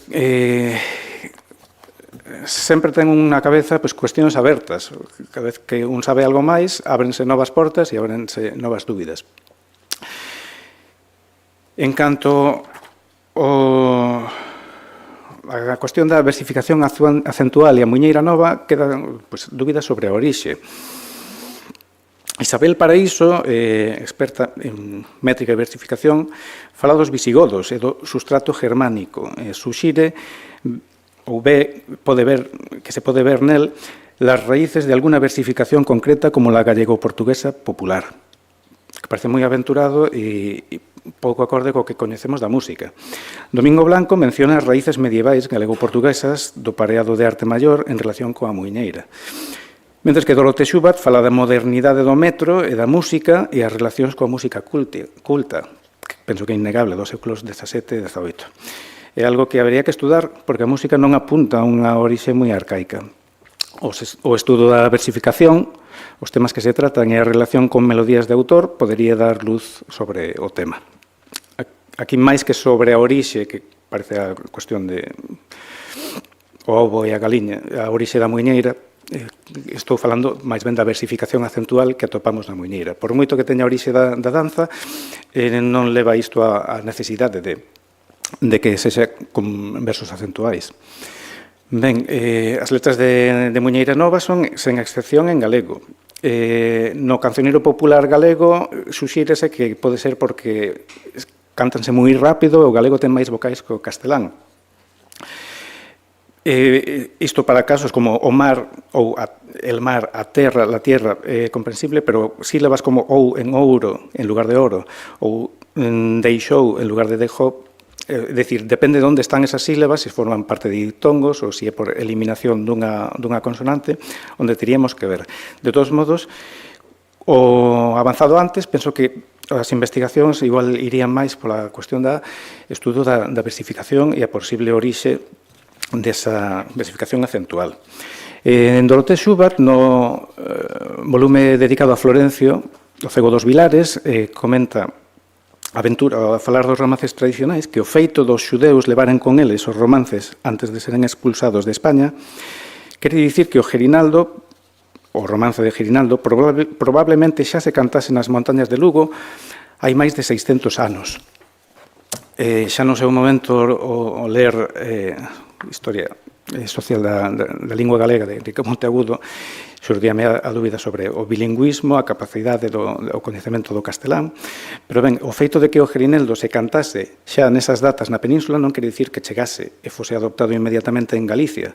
Como apunta tamén Forneiro, pois, os cantos chegan, poden vir non nun momento puntual, senón en varios momentos e poden retradicionalizarse ou convivir en varias versións. O estudio das variantes textuais da xeralmente escasa penetración do galego no romance tradicional conta con estudios entre os que destaco os de Xosé Luis Forneiro, mas cumpriría tamén estudar o número e tipo de melodías que se asocian aos romances, coñecendo a tendencia da oralidade, segundo a cal podemos inferir maior idade de implantación dun canto nun territorio dependendo do número e tipo de variantes que presenta.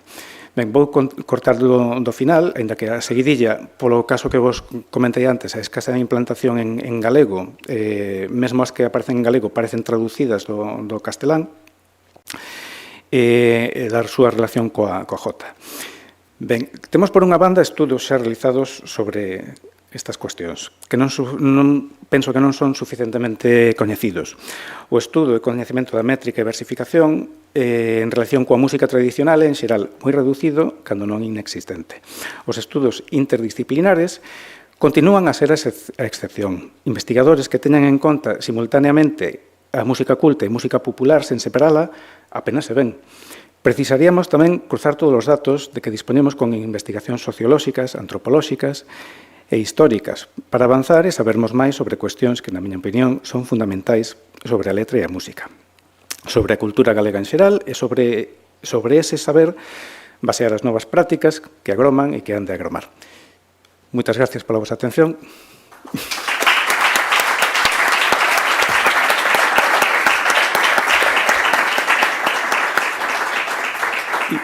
Espero que atopasedes algo de interese.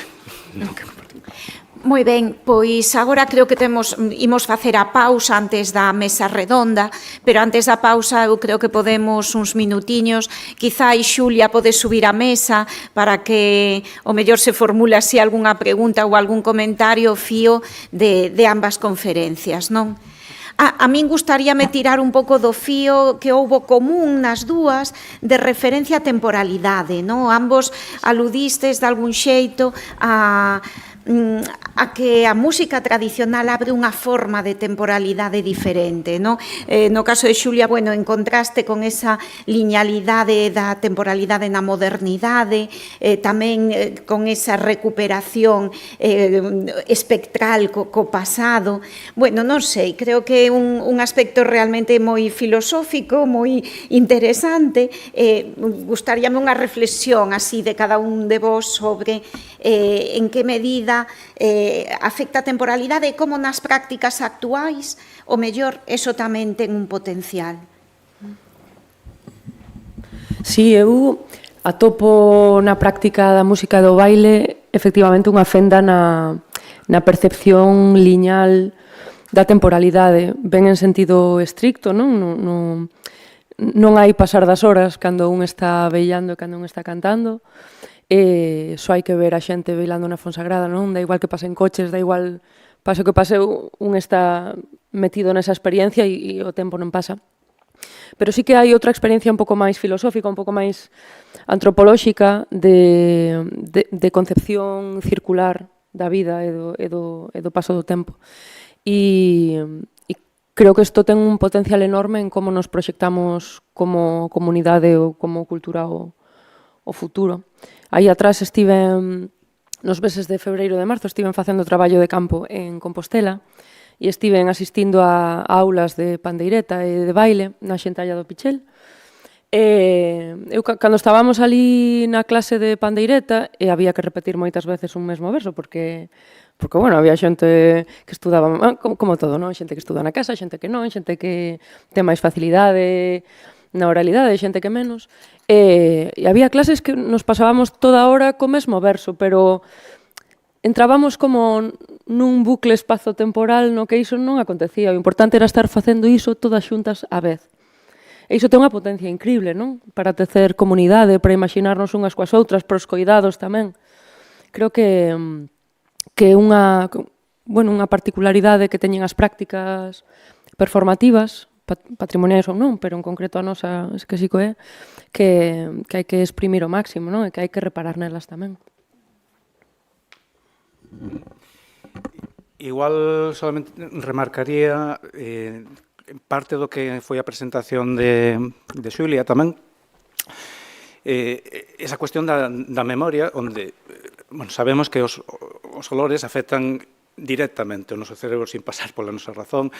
Parte así ocorre coa música, os activa os recordos e a xente que se escoita a si mesma ou que escoita os seus devanceiros cantando en grabacións de arquivo despertase, ou como a propia informante, a propia muller que oía ou que ao cantar se lle acordaba, se lle presentaba diante a súa veciña, é unha ferramenta, decir, emotiva e memorística fundamental. Digamos, tócache a fibra, queiras ou non queiras. Entón, a parte de toda a cuestión que é importantísima, comunal, non? Que o pobo tomou como seu, quizáis este ano máis que a outros, a poesía popular, porque a entende como súa, porque ten uns recordos, unhas vivencias que unen directamente a ese obxecto literario, neste caso, coa súa vida e coa vida dos seus próximos. Entón, esa cuestión que na letra é moi importante, o leva moito máis dentro as entrañas por estar acompañada da música, e no caso en que a letra e a música están no contexto que tratou Xulia, que son o das foliadas, o das ruadas, pois aínda máis, porque son as túas vivencias, son as vivencias dos teus, as memorias, e a túa identidade a que se vai ver recreada. E isto penso que ese aspecto, tanto da propia convivencia, pero en especial do que ataña a música e o que nos trae, o que creou a esa propiedade emerxente, aunque a suma da letra e a lingua non é simplemente 1 máis 1 é 2, sino que acaba sendo 4. Había unha pregunta, Enrique Monteagudo. Bueno, son dúas cousas. Sí, está. Unha que é un pouco máis, falo como leigo completo nisto, non? Máis experiencial, e outra que vai máis con respecto á cousa máis técnica da arte maior e do endecasílabo de gaita galega, estas cousas que falaches ti. Máis co que falou Xulia antes, eu estaba pensando que falaches de memoria, suspensión do tempo, etc. Estaba recordando dúas cousas. Unha experiencia en Nova York, na emigración, onde eu fui visitar a unha persoa que era da miña idade, non moito máis maior, pero que levaba moito tempo sin vir a Galicia, convidounos a xantar na súa casa, e ao final dixo, sabedes algunha cantiga? Gustábame moito que cantáramos algo. E entón empezamos a cantar, estivemos toda a tarde cantando. Eu descubrín que tiña un repertorio moitísimo máis amplo do que pensaba, de cancións maiormente en galego, pero non só, tamén outras que non eran galego. E a sensación que ti comentabas, por unha parte de rememoración, e por outra parte de suspensión absoluta do tempo, que estivemos unha tarde inteira e pasou como nada. E isto levoume a pensar noutra cousa, que non sei ata que punto iso está estudado, que é o que acontece na emigración. Charo e eu temos outra experiencia en Buenos Aires, dun festival anunciado como música celta, pero era un festival de música galega, que foi super emocionante, que a máis asistimos de pura casualidade, ni siquiera sabíamos que había, pero logo ímos a moitos centros galegos, e o que vemos son cursos de sevillanas, é unha cousa terrible, non?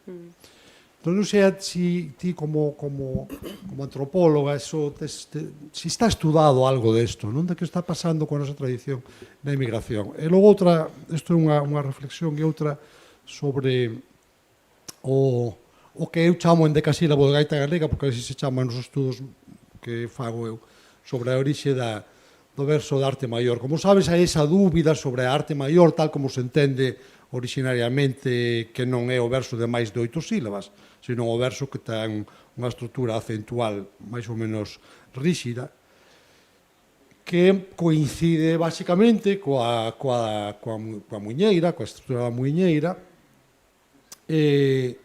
pero que nos vemos na poesía en galego, sobre todo, porque pasa inmediatamente a poesía en castelán, Juan de Mena, etc., que aparece na poesía en galego cando deixa de cantarse. O sea, este é o gran paradoxo. É dicir, cando cando a lírica, a poesía lírica esmorece e aparece a poesía recitada, sin música, é cando aparece aí o verso de arte maior entendido no sentido este acentual.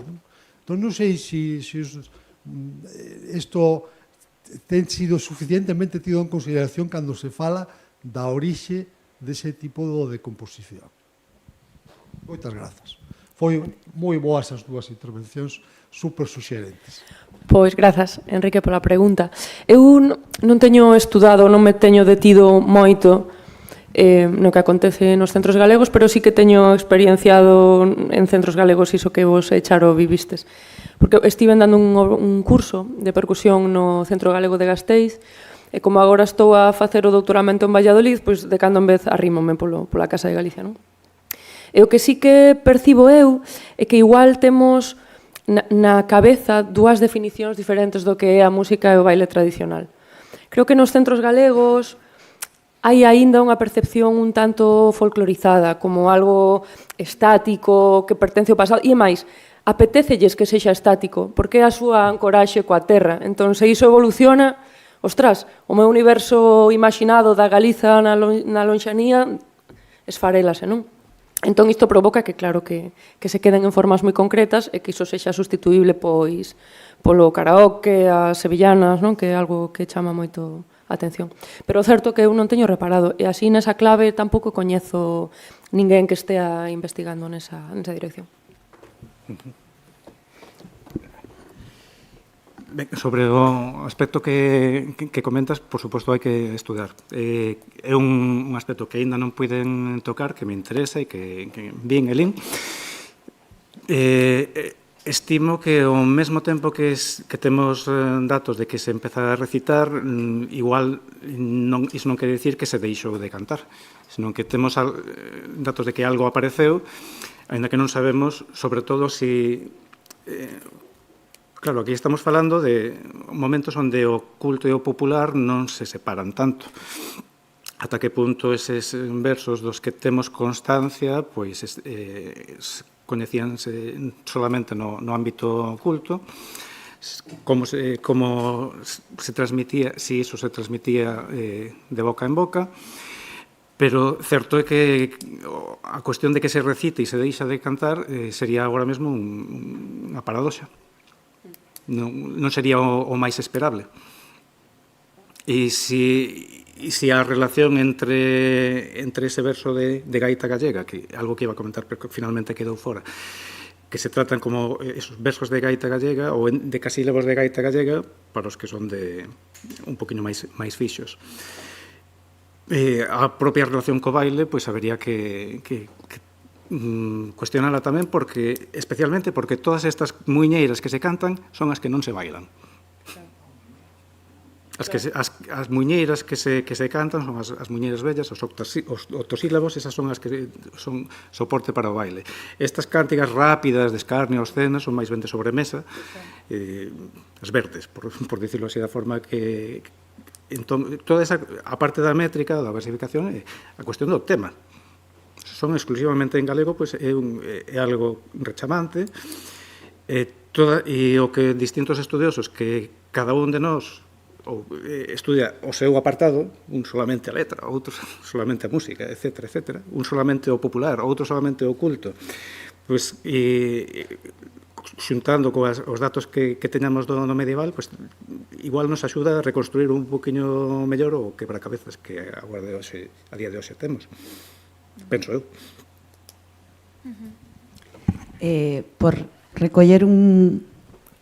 sí. Blanca, sí. Digo, Blanca. por recoller un momento, con ese comentario que fixo Monteagudo sobre como se vive a música para a emigración, a min gustaríame tamén conectalo con este proceso tan bonito de renaturalización do noso folclore que estamos vivindo nos últimos tempos e como este facelo máis natural, o noso baile e as nosas cantigas, dende os torreiros, incluso dende as propias aulas, que xa non é aquela cousa tan fechada como decía Xulia, que responde máis ben a maneira de entender o folclorismo doutros tempos. como está sendo unha ferramenta de integración para a xente que ven tamén, porque ven nestes torreiros e nestas aulas que nos temos unha mostra xenuína de cultura e un espacio onde realmente a xente sinte que pode interactuar, sinte que conecta, incluso coas culturas de onde eles son, independientemente de cales sean esas culturas. E me parece un proceso super bonito que constatamos que se está dando en un montón de aulas, torreiros e foliadas, e nada, pois quería conectalo con ese pensamento sobre a inmigración.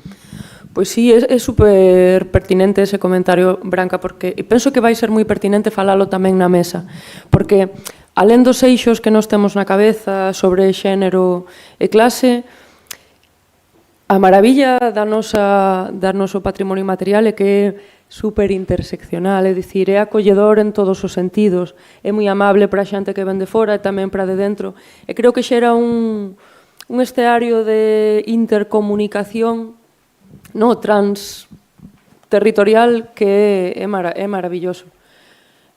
Para alén da lingua, porque a xente tamén acolle a lingua, é dicir, é acolledor tamén co corpo, non? Mais alá tamén da lingua. E creo que é algo super interesante. Sí, é moi pertinente. Grazas polo comentario.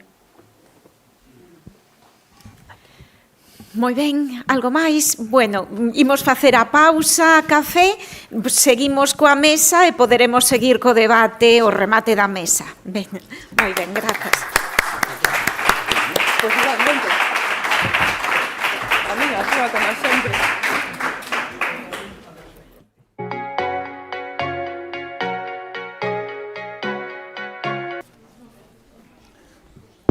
Vale.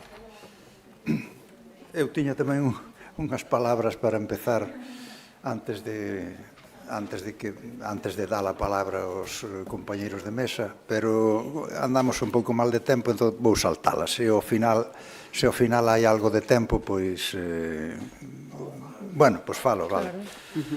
Iba a dicir que son un pouco indicado para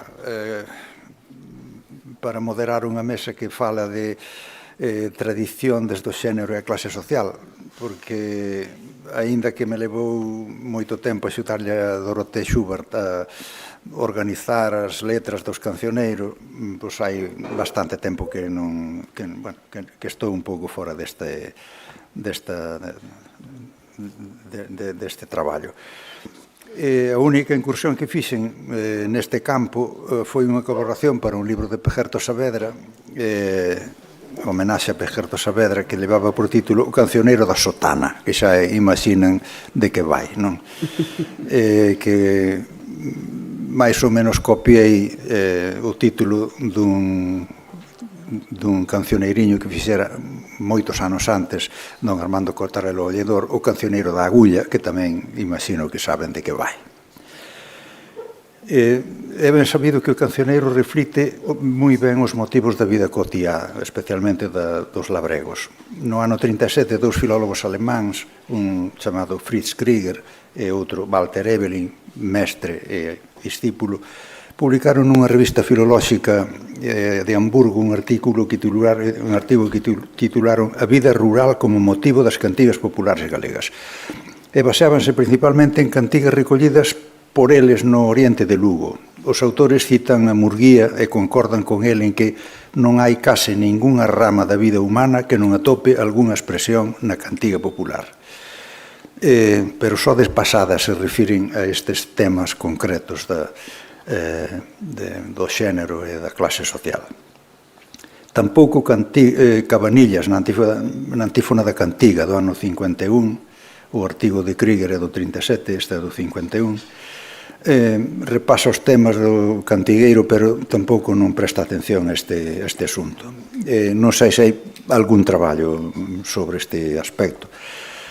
En relación co primeiro dos temas, do xénero, descoñezo se hai algún antes de hoxe. Sei que houve un intento que se frustrou, unha antiga alumna miña, Carmela Mela, quixo facer unha tese sobre a muller no cancioneiro, formalizou a inscripción, pero logo gañou uns oposicións, marchou e abandonou. Así que non foi adiante. E é un tema que pode dar bastante de sí para unha tese. Vou poñer algúns exemplos que poden ser obxecto deste capítulo de tese. No cantigueiro vese que hai determinados labores ou traballos que son específicos da muller. Ir ao río, lavar, ir á fonte, cociñar, fiar, tecer, entre outros moitos. Eu cantar ben che cantaba, a gracia non era moita, quedoume no lavadoiro cando fun lavar a roupa. Miña nai mandoume á fonte da Salgueiriña, mandoume lavar a ola coa flor da Carqueixiña. Mariquiña da Forneira, onte túa nai coceu, dame un bocado de bola pola nai que te pareu. En segundo lugar, no cancioneiro tamén hai moitas coplas referentes ás virtudes das mulleres. Non as hai sobre as virtudes que deben adornar, pois, moralmente os homes. A moza que é caladiña e non di mal de ninguén, canto máis baixiño mira, tanto máis amores ten. O gaiteiriño sin gaita, non ten donaire nin sal, fai como a muller sin roca, que maldita cousa val. Outro capítulo podería ser a honra, que é cousa que se aprecia só nas mulleres. No dos homes non se toca. Pereira que non dá peras, quen ha de ir en riba dela, meniña que non ten honra, quen para si a querela. Para que a quero eu, unha viña vendimada, para que a quero eu, non me servindo de nada. Non quero muller casada, non quero muller viúda, quero muller solteiriña, sin aquela ningunha. Outro capítulo podía ser as mulleres que dependían sempre dos pais para casar. Tratarlle o casamento é un sintoma que aparece en moitas cantigas. Ás veces con maridos que non lles prestan. Cando se fala do dote tamén, naturalmente, é referente ás mulleres. Donairéate meniña, que teu pai te quer casar, ven a donairada ando, como fuso no lagar. O fuso, os lagares antes, non sei se vos acordade, teñen un fuso para suspender a pedra que despois carne. Non me casedes meu pai cun home que enviudou, non quero criar os pitos que outra galiña deixou. Baila coela de cote que ten seu pai para lle dar 30.000 reás de dote. A relación entre sexos é un tema moi frecuente no cancioneiro, e case todos os cancioneiros que fan clasificacións de letras teñen un capítulo que se titula Requirimento de amores, cousa que é prácticamente sempre de homes. Son os homes os que requiren, as mulleres non creo que estea ben visto que o fagan ou que o fixeran. Eu querer quero che ben, na alma e no corazón, só me falta saber se ti me queres tamén. Damo nena, xa non che pido diñeiro, dame a túa ovella negra para trucar co meu carneiro. E así hai moitísimas máis. Pero non é raro tamén que o requirimento non teña en conta a vontade da rapaza. Maruxiña, a do refaixo amarelo, se te atopo no camiño, non xa de valer non quero. Non sei por que as vellas son moi maltratadas no cantigueiro. Tenselle especial xenreira. É unha cousa, non sei, os etnógrafos tedes estudiado isto, acórdome cando era estudante, lío un artigo dun filólogo alemán sobre a vella na tradición popular, non? Figura no arco da vella tamén. Aparece moitas veces o tema da vella no cantigueiro popular, normalmente porque rabean por se casar. Unha vella como o meu chapeu, ordenanlle o casamento, levantou as maus ao ceu.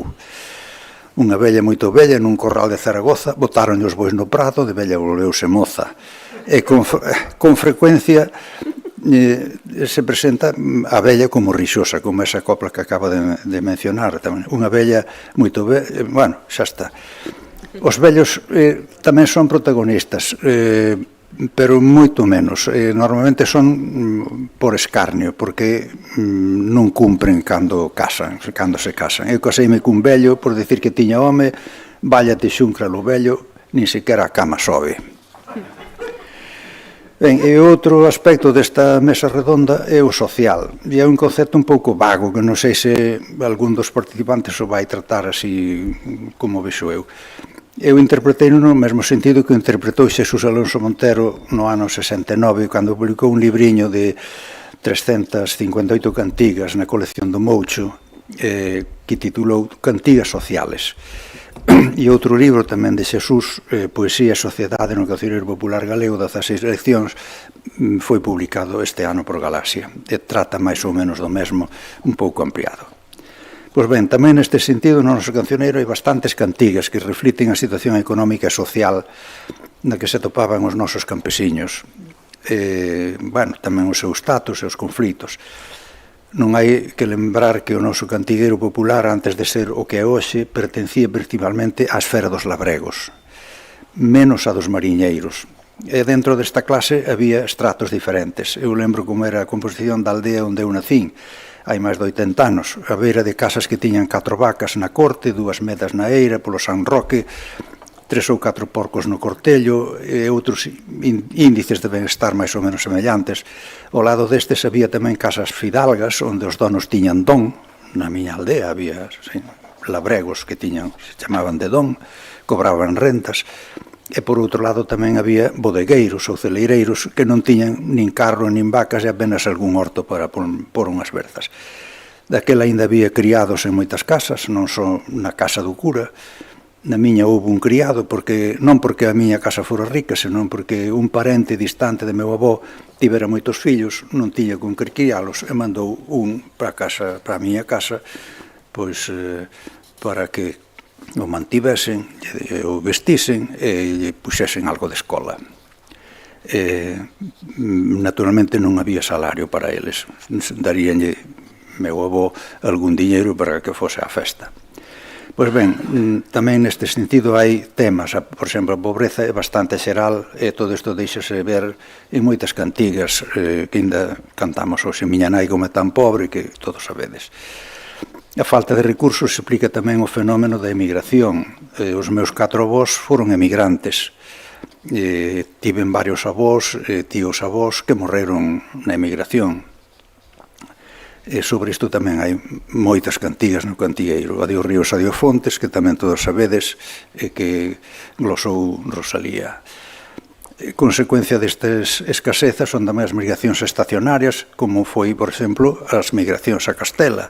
Castellanos de Castilla, tratade ben os galegos, tamén é unha cantiga ben coñecida porque a divulgou Rosalía. As diferencias de clase, sentidas como inxustas, vense tamén en moitas cantigas. Vamos indo, para o servicio do rei, os ricos quedan na casa, eu como son pobre rei. Sabedes que os ricos podían pagar a redención de ir á mili, non? Os pobres iban. Agora que veo o bravo, alegría para os señores que andan de sombra en sombra mirando para os labradores. Caciques, abogados, escribanos e curas tiñan sona de implacables cobrando, como denuncian tamén moitas cantigas. Os compositores de cantigas alegranse, por exemplo, cando lles pasa algo, o escribano morreu, ou se non abre pranaide San Pedro as portas do ceo. E para aquí, porque son moderador e xa alonguei moito este relatorio, remito ao libriño de Alonso das cantigas sociais. El clasifica polo menos 19 apartados distintos. Entón, presento Xulia, excuso presentala porque xa foi presentada antes. A miña esquerda está Domingo Blanco, se teñe por aquí os papeles, se sei no de memoria, pero eu creo que naceu en Cariño. Naciches en Cariño? Naceu en Cariño no ano 47, algo máis novo que a min, pero pouco. Doutorouse en Filoloxía cunha tese que eu lle dirixín hai bastantes anos, no ano 90, sobre contribución ao estudo da literatura popular en Galicia, que logo se publicou como libro en Xerais e que seguramente moitos de vostedes coñecen, non? Ten moitas máis publicacións, publicou en Grial, na Revista Galega de Ensino, en Verba, no Boletín de Literatura. Ten un libro moi bonito que poden mercar no Secretariado de Publicacións, que é a poesía popular en Galicia, a historia da literatura popular galega do ano 94. Non sei se esgotou, pero en Iberlibro podese conseguir. Ten máis publicacións. Unha característica del é que leva tempo dedicándose a recoller e estudar a poesía repentizada, é dicir, as regueifas. Ten unha colección bastante grande. Despois creo que vai falar disto agora. E Branca Villares, que está aquí ao meu lado tamén, esta sí que é máis noviña, que non é da miña. Bueno, é de formación, estudou creo que biolóxicas, pero non sei se abandonou despois. De feito, é cantareira, só que é unha cantareira ao revés do que eran as cantareiras tradicionais. Ela vive de cantar, que as outras divertíase e non cobraban, non? Ben, conta que recorreu a montaña lucense buscando informantes. Eu creo que ten un repertorio non só do que recolleu de cancioneiros, senón porque ela mesma é recolledora de cantigas. Leva colaborado con moitas iniciativas de divulgación sociocultural, teatro, didactis, etc.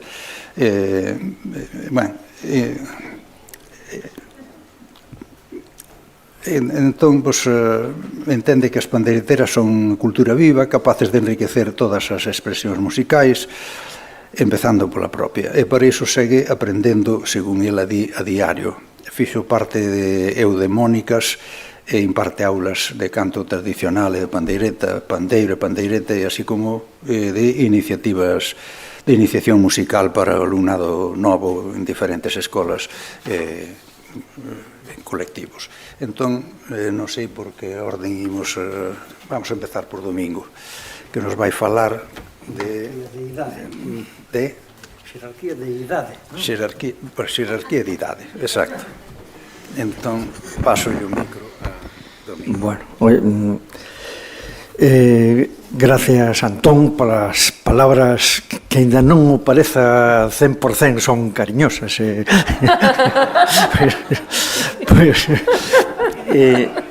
Bueno, encantado de que me convidaran a participar aquí neste simposio. Hoxe vou falar un pouco dos cambios, de algúns dos cambios que se produciron na cantiga popular oral de Galicia. Estamos afeitos un pouco, quizades, porque a nosa cultura, o noso acceso á cultura é basicamente a través da escrita, que é unha ferramenta de fixación enorme. Pensamos que o cancioneiro galego, o patrimonio de cantigas, pois é unha cousa invariable que está sempre aí. Nese sentido, pois un lector que bote a man aos cancioneiros e vexa que hai unha cantiga que se recolle no 18, que a volven a recoller con algunha pequena variante no 19, e que no 20 é gravada, é musicada, etc., pois son sempre os mesmos temas, son sempre a mesma métrica, a mesma música, etc. Pero en realidade non é así. O cancioneiro galego está lonxe de ser unha realidade homoxénea. Hai un subxénero, unha modalidade quizás das menos valoradas, que é a cantiga improvisada de combate, digamos, as controversias cantadas, que están documentadas en Galicia desde a metade do século XIX, que tuveron sempre bastante popularidade, bastante público, bastantes participantes, e que eu creo que amosan mellor que calquer outro subxénero estes cambios que foron sucedendo a través do tempo, non? Estes cantos improvisados empezaron, parece que son os máis antigos, como un complemento, como unha parte do ritual do casamento. Cando os non invitados á boda presentábanse ali, cantaban, en principio cantigas de eloxio, de gabanza aos contraentes, á familia, etc., etc., e normalmente eran recompensados pois con algo valioso para eles, para os cantadores. Isto na parte occidental era unha regueifa, que era, como todos sabemos, un bolo de pan, ovo e azucre, que se repartía entre os cantadores, pero despois de un concurso, de un debate, de unha competición, a ver quen cantaba mellor. Ás veces tamén salía a padriña a bailar, etc., etc. Na montaña de Lugo non era tal regueifa, era tabaco o que iban pedir, eran moito máis pacíficas, digamos, estas improvisacións ali, que se tiñan o nome de loias ou de brindos, según a comarca na que estuveran. Pero onde máis intensamente se viveu isto foi na zona occidental da provincia da Coruña. Das bodas pasou pois a outro tipo de celebracións, como podían ser as xuntanzas laborais, as fías, as paliñadas, as espadeladas, as carretadas, etc., etc. E tamén, pois, para celebrar, eu que sei, unha boa venta nunha feira, ou simplemente expandirse un pouco en espacios públicos, e sobre todo nas tabernas. Os invernos galegos pois non son curtos. Nas tabernas colleuse o costume de, despois de unha xornada ou moitas de traballo, xuntarse e poñerse a cantar, e no medio da cantiga, destas cantigas que se botaban, pois a tensión mantiña sempre o interese, e aí foron xurdindo bons cantadores, xente que tiña cualidades, non só para cantar, sino para improvisar. Este espectáculo foise facendo pois cada vez máis popular, a calquera hora, sobre todo na zona de Bergantiños, de Vimianzo, de Muxía, pois era unha maneira pois máis ben fácil e barata de divertirse un pouco e de socializar un pouco. Pero co paso do tempo imos notar como foron cambiando, sobre todo na interacción verbal, é dicir, no trato que se daba un cantador a outro e os temas dos que trataban, que se van facendo pois moito máis correctos, máis respetuosos, introducindo uns certos criterios de corrección que foron pouquiño a pouco e que proviñan da corrección da educación, por decir así, que empezara a notarse nas cidades, nas vilas tamén, a partir de aproximadamente en Galicia da metade do século XIX, e que foi pouco a pouco permeando, pois primeiro as vilas, despois as parroquias grandes, a determinadas persoas que eran da zona rural, pero que se formaran en zonas xa con outra mentalidade, e, aínda que tardaron bastantes anos en chegar ao mundo rural, que é a cuna da regueifa, vamos a chamar regueifa toda esta cantiga improvisada e de porfía, aínda que a denominación que se lle dá solo á parte occidental. Entón, os primeiros testemunhos que temos de cantadores de regueifa pois son xustamente da parte en que era máis débil a regueifa, a competición de bodas, e máis forte, máis crecente a de tabernas, a de homes. As primeiras testemunhas son precisamente da parte de Muxía, e máis da parte da beira-mar de Bergantiños, de Ponteceso especialmente. Entón, cinguíndonos aquí a parte occidental e deixando un pouco, para este caso, de lado pois a interesante produción que hubo na montaña lucense e noutros lugares de Galicia que foi desaparecendo pouco a pouco, pois a xente que eu tratei cando fixen traballo de campo consistiu basicamente pois en entrevistar a regueifeiros, a xente que cantara durante moitos anos, que tuveron unha sona, que tuveron unha experiencia, con un cuestionario no que lles iba preguntando que era para eles a regueifa, cando empezaron, que cousas máis lle gustaban da regueifa, que era máis difícil de facer, cales eran os criterios do público, etc. Pois esta xente que viveu esta práctica intensamente, pois acabou retendo na memoria ou eles ou dos seus pais ou dos avós unhas poucas cantigas das que se empregaban daquela en tempos que podemos remitir a 1915, polo menos. Precisamente de 1915 é unha das cantigas que se recordan, que chegaron hasta hoxe por tradición oral, é que tuvo lugar aquí en Muxía, en Suxo, cando se inaugurou unha capela en honor á Virxe do Pilar. Entón, fixose unha festa ali na parroquia, e íbase rifar un cerdo, un porco, matalo e comelo. Pero houve un pequeno inconveniente. Roubaron o porco o día antes da festa. Entón, un cantador de moita sona que había entón, pois botou unha cantiga das que se recordan aínda hoxe, improvisou esta copla. Dicía: Virxe do Pilar de Suxo, feita de pau de castaño, volvelle o porco ao caseiro, que é o goberno do ano. O caseiro era o dono do animal, non?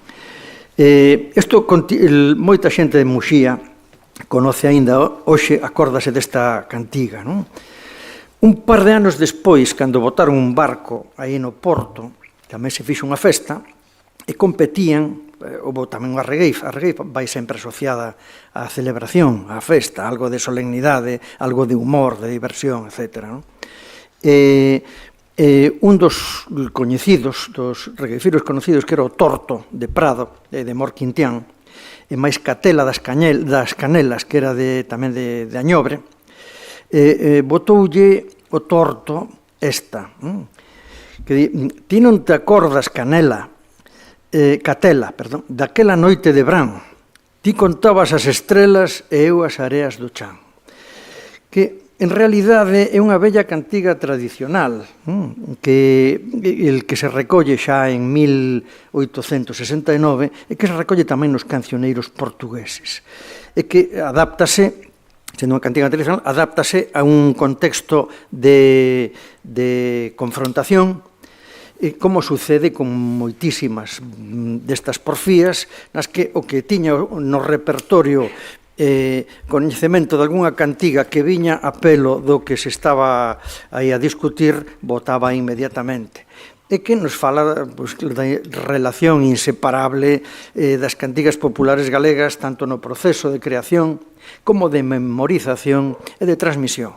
É dicir, a ninguén se lle escapa que moitas cantigas do cancioneiro que recolleu por escrito foron improvisadas no momento, non? E, ao mesmo tempo, nas improvisacións, pois, bótase man do saber tradicional. Non todo é improvisación. Bueno, un pouco máis adiante, de cara a 1920, pois recórdase tamén moito os primeiros cantadores da parte da costa de Bergantiños, da parte da Ribeira. Neles destacan todos os regueifeiros cos que eu falei, destacan 3 nomes. Un é o Cadete de Campara, nacido pois aproximadamente en 1870 ou 60 e algo. Outro é o Camuzas de Pazos, de ali tamén do concello de Ponteceso. E outra é Leonarda, a única muller que se acorda entonces que era da parroquia de Tallo, tamén dali de Ponteceso. O Cadete traballaba de serrador, eran toda xente humilde, o Camuzas era criado e Leonarda era xornaleira. Esta Leonarda, nacida de cara a 1870, viviu solteira ata o tempo da Guerra Civil. Polo que din os que a coñeceron, era delgada, alta, algo coxa pola picadura dunha cobra, e traballou toda a súa vida xornaleira. Tiña fama en toda a comarca como unha cantadora temible. Armaba moi ben, era valiente, tiña moi boa voz, e os homes, que eran os que competían con ela, pois respetábana, na medida en que se respetaba entonces a un cantor ou unha cantadora neste tipo de confrontacións. Pero tamén quedaron algunhas cantigas que nos falan non só o trato que se daba aos interlocutores, senón tamén o trato da muller.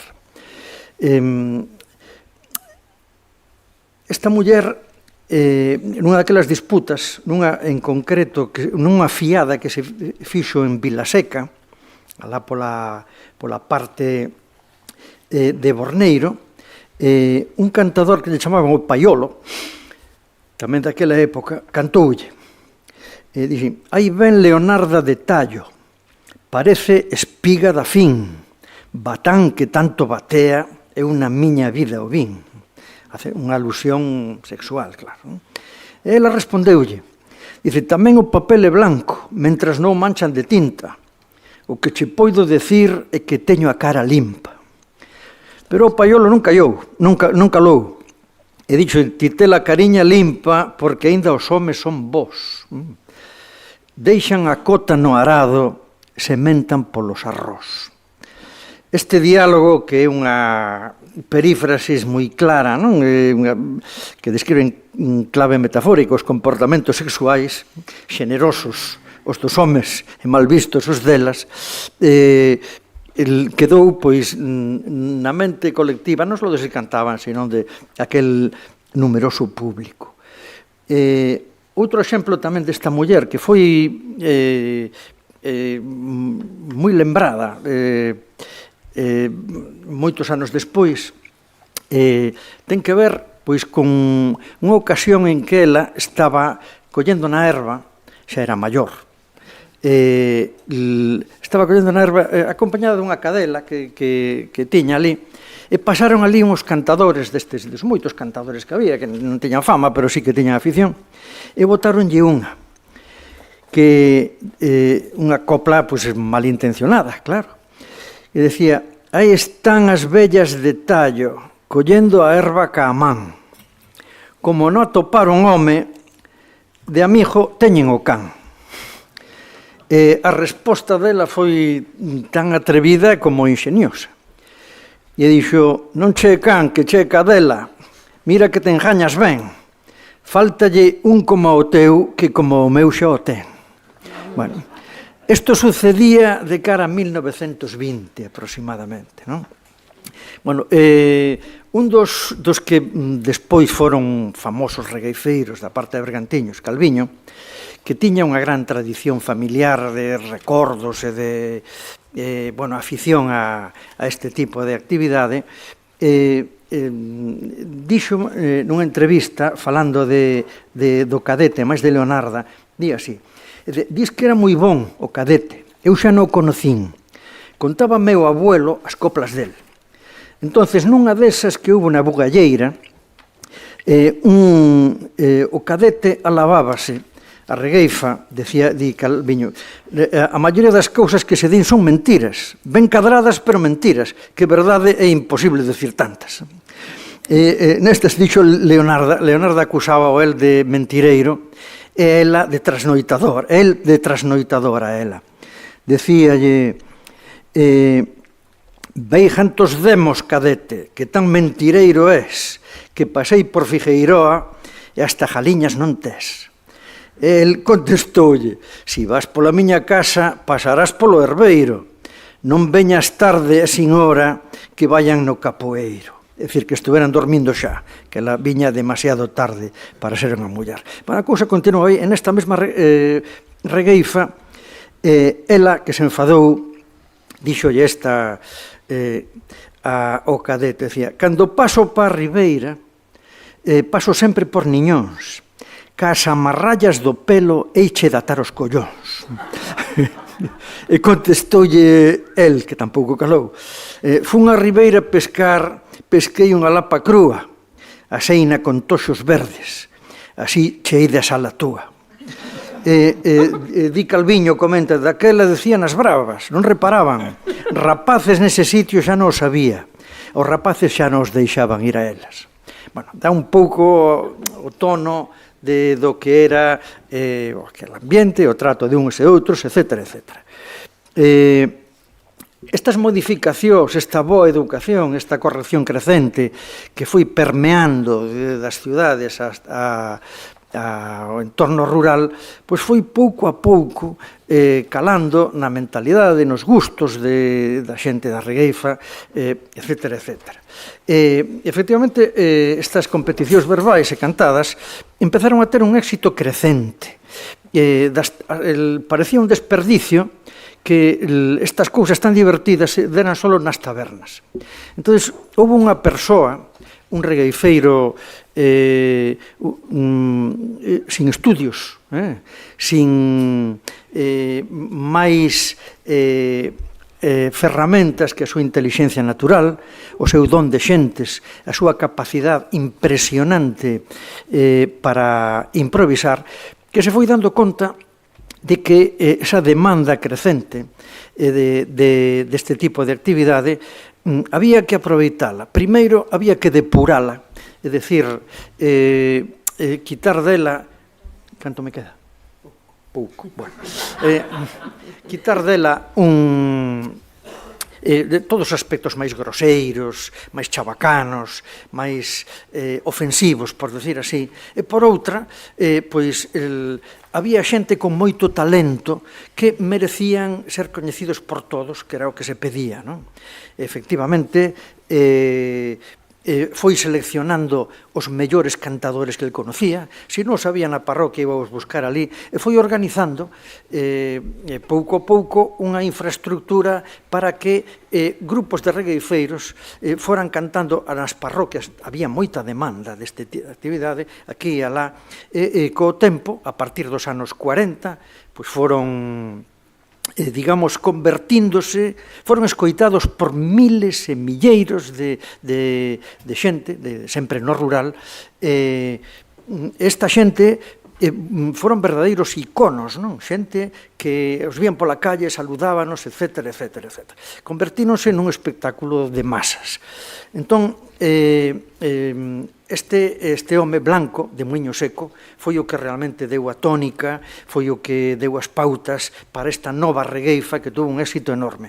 Hai dous momentos que marcan un pouco o que é o punto máis alto desta actividade, da súa autoestima. Un foi no ano 60-61, unha regueifa que houve no adro da igrexa de Xaviña, en Coristanco, en que empezaron ás 4:30 da tarde e acabaron ás 7:30 da mañá.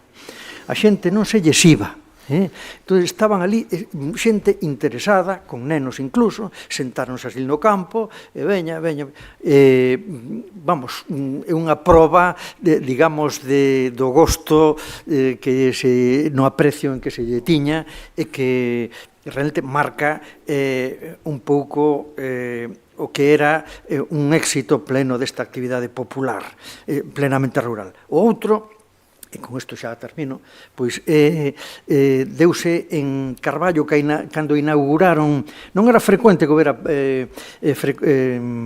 regueifas nas vilas, non era máis ben na zona rural, nas parroquias, etc. Pero aquí inauguraran o campo da feira, do Gando, autoridades de todo tipo, gobernador, alcaldes, etc. E fixo unha regueifa para conmemoralo, porque os gandeiros estaban implicados no mundo rural, etc. Foron 6 regueifeiros e foi tamén o vocalista dunha orquesta da Coruña, non me acordo agora se eran os Satélites ou os Trovadores, e empezaron a porfiar, a discutir con cantigas. O da orquesta tiña mellor voz e tal, pero tiña menos capacidade de improvisación. A media hora acabouse o home, tuvo que pedir papas e realmente ante aquel público tan numeroso, pois quedou moi claro o que era un triunfo indiscutible para o público desta arte rural, non estudiado, non tan elaborado, pero con un talento enorme, unha capacidade para impoñerse a xente, digamos, a cultura máis estudiada, oficial da cidade e da música profesional. Bueno, moitas máis cousas que se poden dicir, pero isto pois é unha mostra máis de unha cultura popular, da música popular e dunha actividade que ten moito tamén de competición deportiva, non? E que marca un punto, eu creo que un dos máis grandes que se poden comprobar en Galicia, do triunfo do cancioneiro popular, porque estas cantigas teñen todo o dereito a participar no cantigo popular, no cantigueiro popular, por máis que, se non se recolleron máis que nun número moi reducido, foi pola súa dificultad propia de unha improvisación que desaparece ao pouco tempo. Nada máis, gracias pola vosa atención.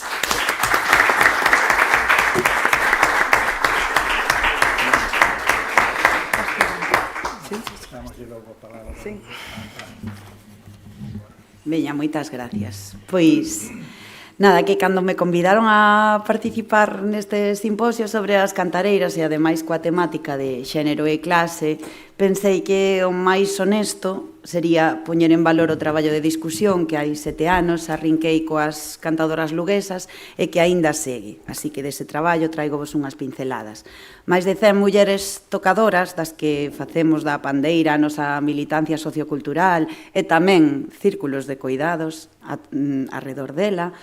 Na provincia de Lugo levamos colaborado na revisión do pouso da violencia contra as mulleres no cancioneiro tradicional e popular, nun intento de concienciar sobre esta lacra da nosa sociedade e tamén hoxe aportarvos pois neste simposio unha óptica a este análise do legado das pandereteiras pois un pouco diferente, non?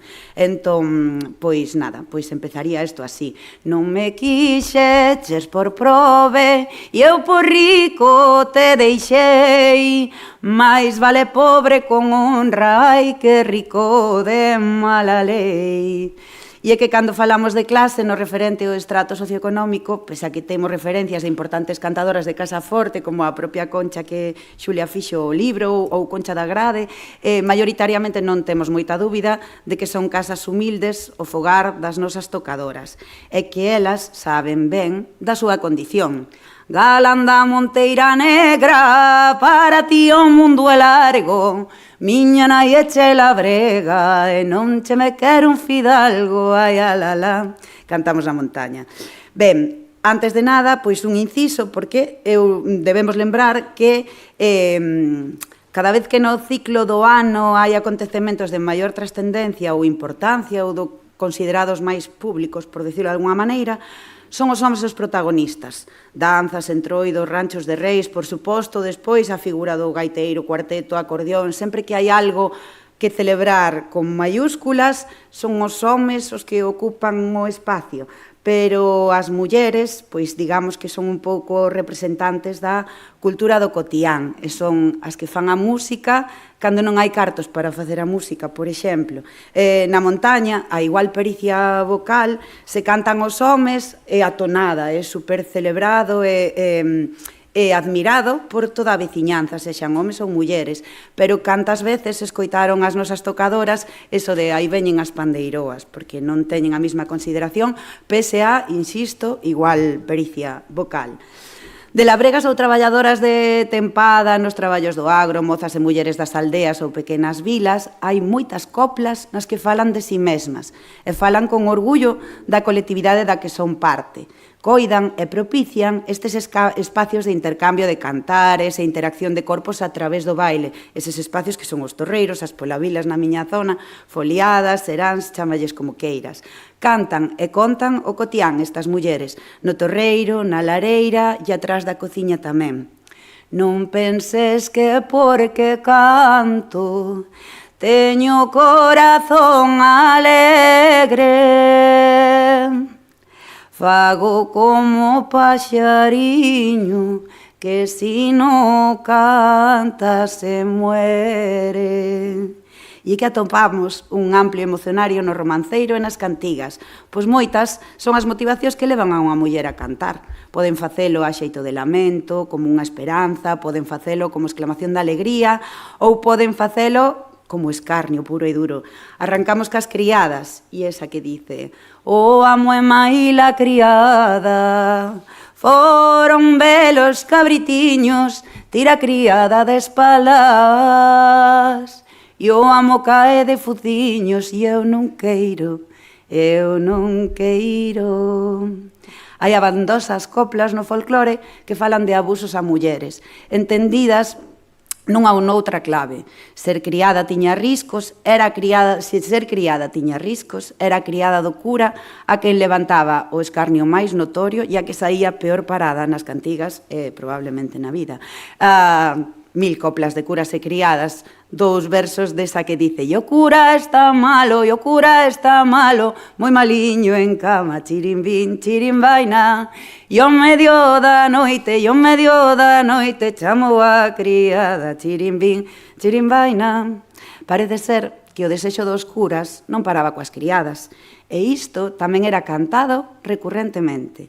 "E o señor cura miroume, díxome que era galana, señor cura, tiruliru, a usted non lle importa nada, que eu non queiro, eu non queiro." Outros persoeiros son denunciados, e digo denuncia porque as mulleres cantaban aquelo que querían que fose escoitado. Estes retrousos da montaña, isto que vos traigo son retrousos, non son coplas, co cal non se escoitaban unha vez nin dúas, sonaban recurrentemente ao longo dunha noite igual 20 veces. Eu penso, vos xulgaredes, que son códigos, dicen: si vas a botica non vayas sola, mira que o boticario gasta pistola e ten a mao larga. Si vas a botica non vayas sola. Ou aquela outra que tamén se canta na miña zona que dice: mi madre no quiere que vaya al molino, porque el molinero se mete conmigo, me rompe la saya, también el vestido. Mi madre no quiere que vaya al molino.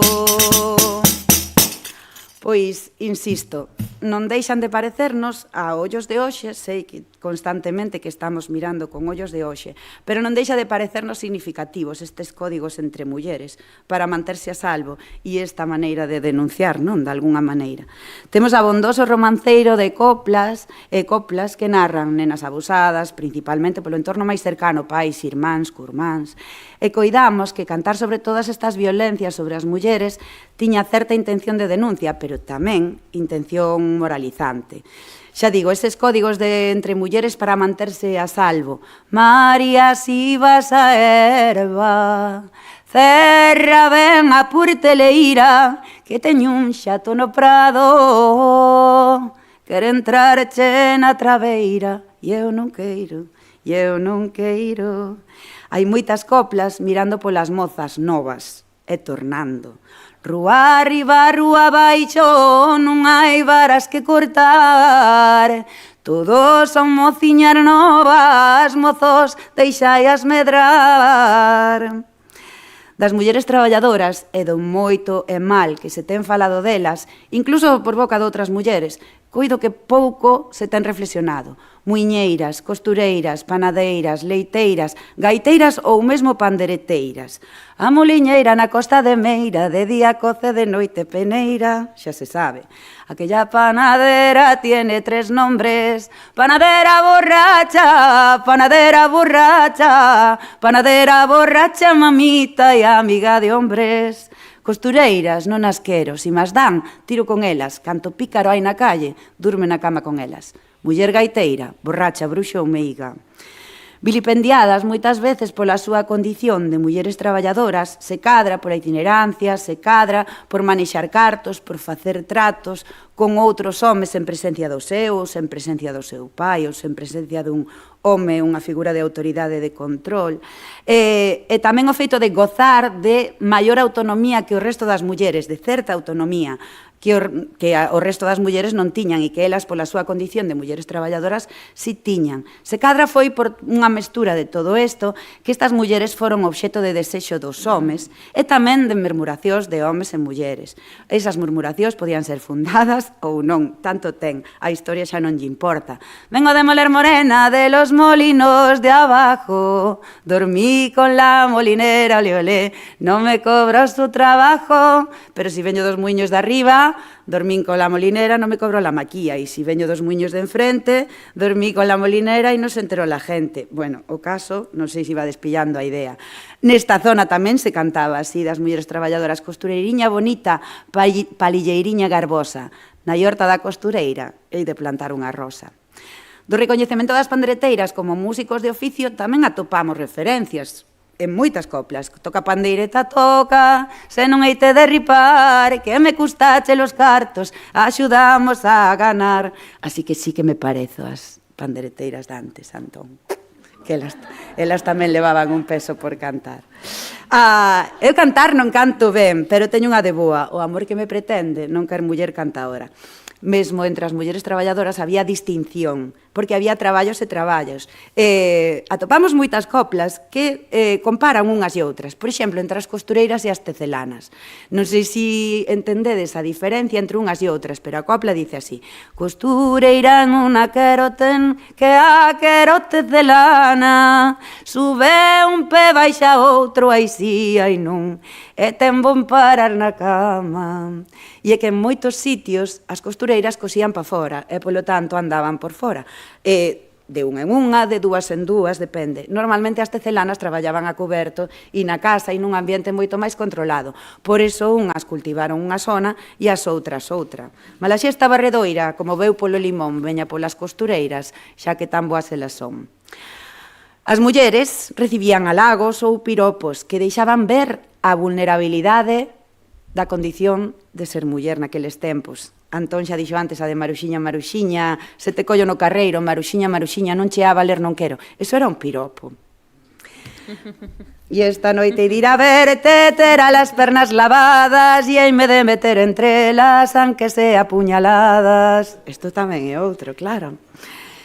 Sabemos que estamos a ollar coa moralidade do presente tempos doutrora.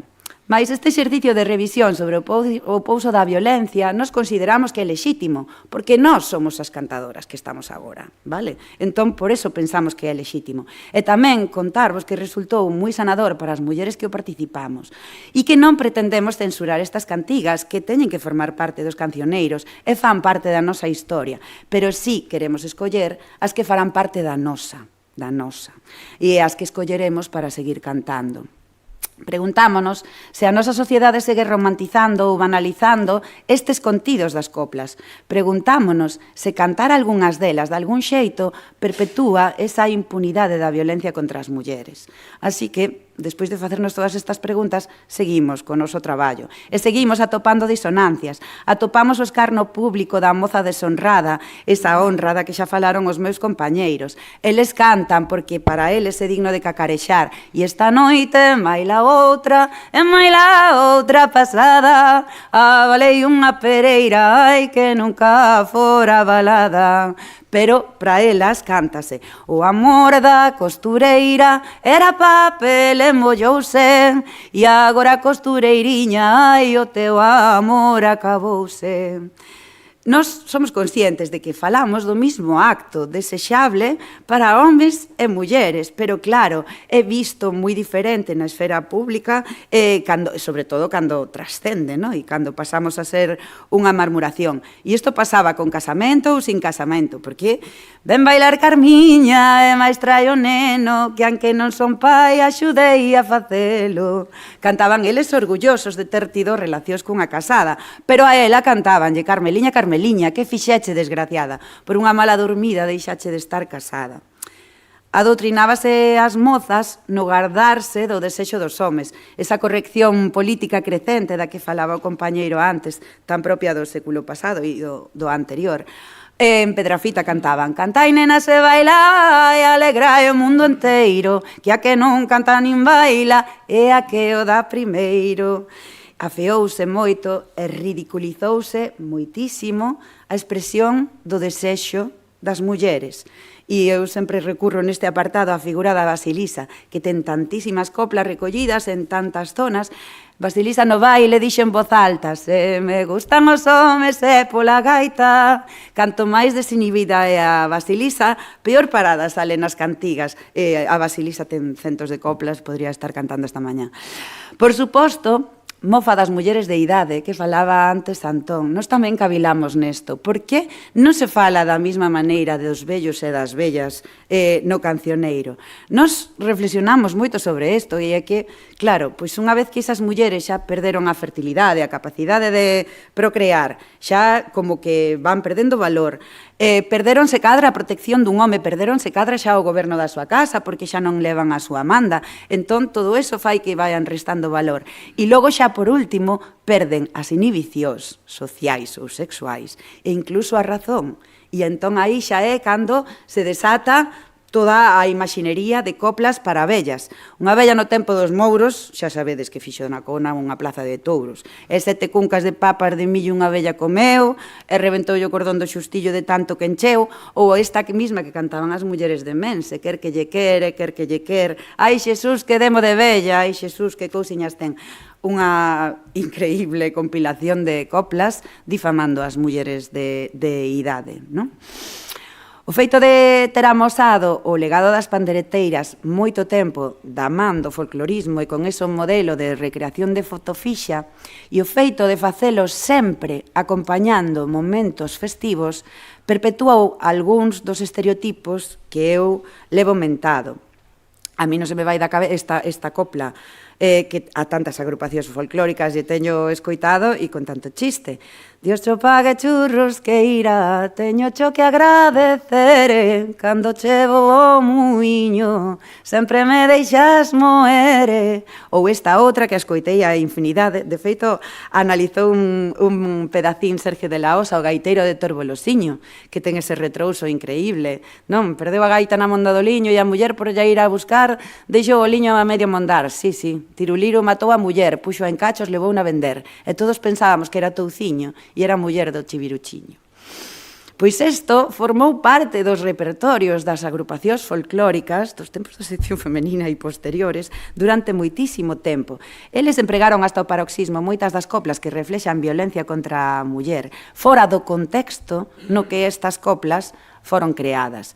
E para mostrar un botón e a primeira crítica a autocrítica, porque eu tamén teño sido parte destas agrupacións folclóricas que tanto ven e, bueno, e noutras cousas, pois, puderon telo feito mellor, e eu, con 12, 13 anos, cantaba todos os sábados. E eu caseime na montaña cunha muller mocetona, non se lava, nin se peina, anda feita unha porcona, non sabe fregar un plato nin barrer cunha escobela, un día de cabreado, barrín a casa con ela e agarreina por un brazo e levei a miña sogra.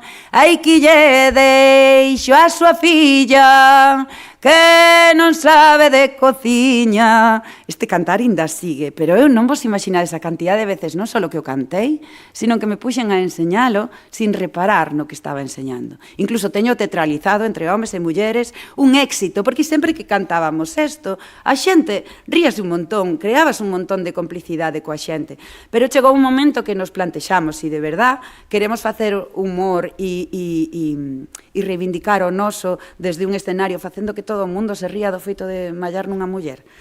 Bueno, pois este folclorismo que prodigou os valores do réxime que o amparou, escolleu estas mensaxes e fixéronse parte da súa narrativa, eu teño clarísimo. Se ben é certo que as coplas son fillas da sociedade que as compón e, polo tanto, reflexan os valores do momento no que son cantados, sabemos tamén, porque o sabemos, como ben falaba o compañeiro do Brindo e da Regueifa, que non naceron con vocación de trascender, que non naceron con vocación de perpetuarse, e moito menos de convertirse nun canon cultural. Entón, son un exercicio dunha expresión cultural cotiá e a maioría foron efímeras, escoitáronse no momento que conviña e ali morreron. E somos nós os que as elevamos a categoría de canon cultural e nos empeñamos en cantalas unha e outra vez fora de contexto. Teño que dar un apunte aquí, é que sempre que lles preguntei aos informantes sobre si lles molestaría que cambiáramos as coplas que cantaban, pois dicindo, a min isto non me gusta, isto de pegarlle a muller e tal non me fai. Sempre, todos os informantes e todas as informantes dixeron, ti tes que cantar o que ti queiras e o que che salga. E se non che gusta esta copla, non a cantes, igual que fixen eu. Eu tampouco che canto as que non me gustaban. Eu só che canto as que me gustaron, ou as que me faen gracia. Pero nunca viron ningún problema en, bueno, pois tomarnos un descanso con todo isto. Vale, foi o uso que lle demos posteriormente o maior agravio contra as mulleres e contra as propias pandereteiras. E xa acabo, Antón. Agardamos que dende os grupos de discusión do uso da violencia que este ano de patrimonialización do legado das pandereteiras reflexionemos todas e todas sobre todo isto. Insisto, non se trata de censura, trátase de darlle unha pensada. Moitas gracias.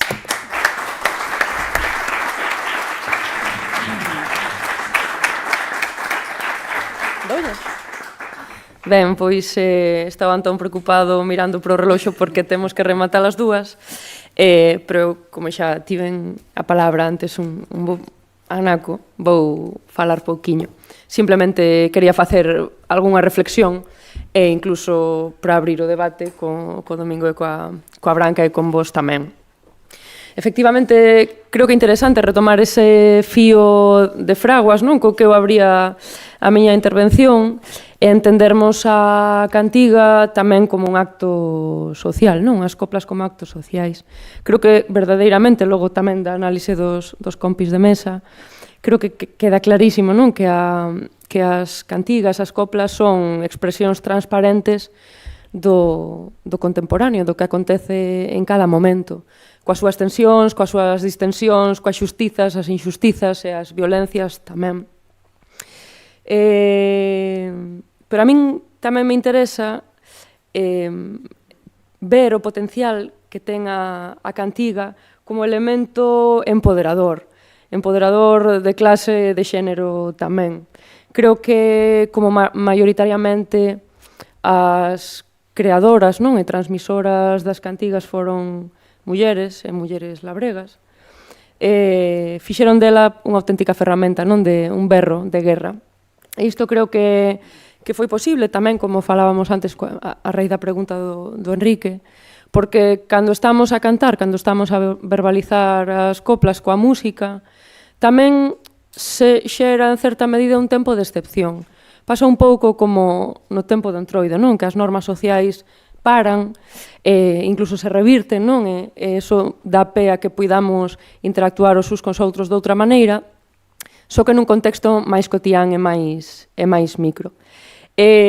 Non quería deixar de compartir con vos un comentario que fixeron as Adolfina e Rosa de Casadas da Vila de Irexe cando estaban o Antón e a Dorocé na súa casa, Está todo transcrito no apoio, é moi divertido.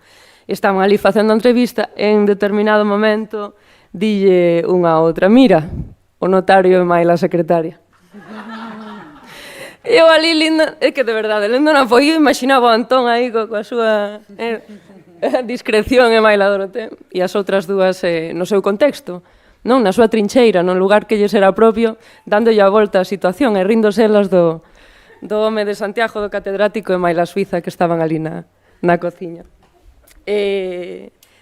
Bueno, foi genial, a verdade que me rí moito. Foi unha descoberta maravillosa que me regalou este ano das letras tamén, poder ler esa anécdota. Por esa razón, a min interésame moito que pensemos, non, como colectivo, vos como académicos e nós tamén como usuarias, non, e tamén como estudosas, que o que imos facer co cancioneiro, que papel ten hoxe, como nos apropiamos del.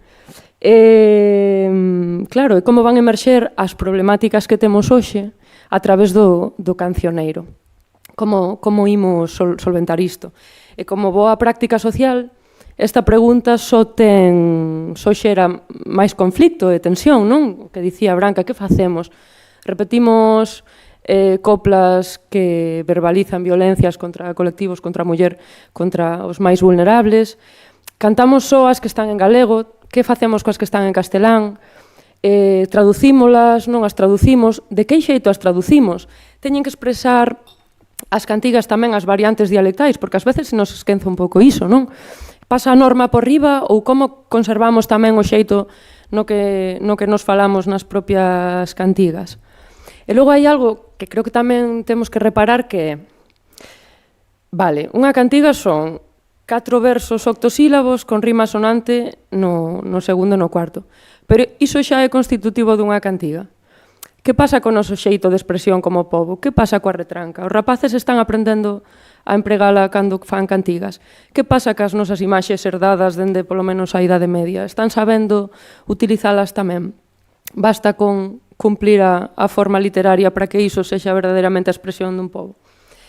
Xa por último, aínda que antes a raíz do comentario da Branca tamén o deixaba apuntado, creo que os eixos clase e xénero foron fundamentais para o cancioneiro, como ben quedou claro, pero que pasa para o futuro? Que outros eixos teñen que entrar aí? Compre, creo, que o cantigueiro tamén entre nesa interseccionalidade tan do século XXI. Bueno, pois con esta reflexión xa remato e así temos un pedacín para debatir entre todas. Grazas.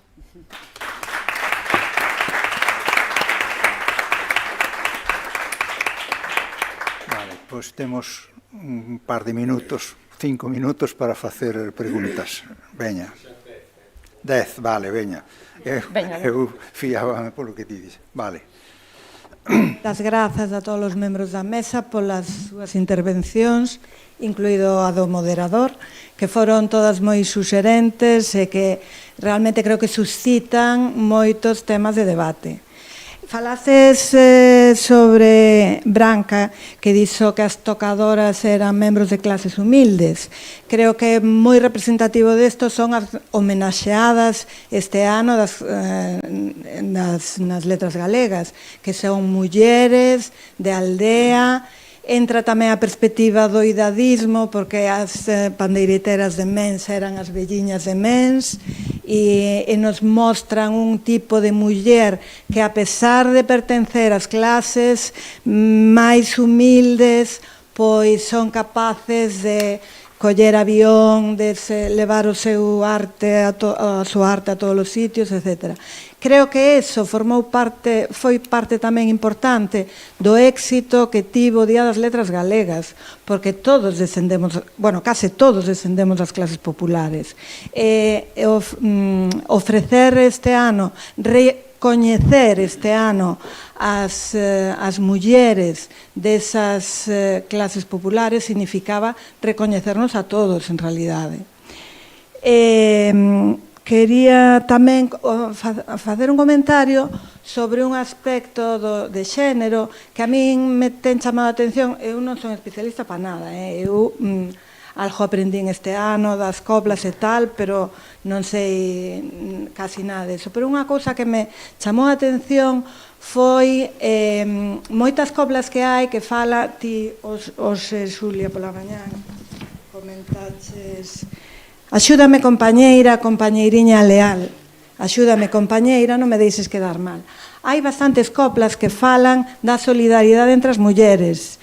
Antes de que aparecese a palabra sororidade, isto aparecía explícito tamén nas coplas populares.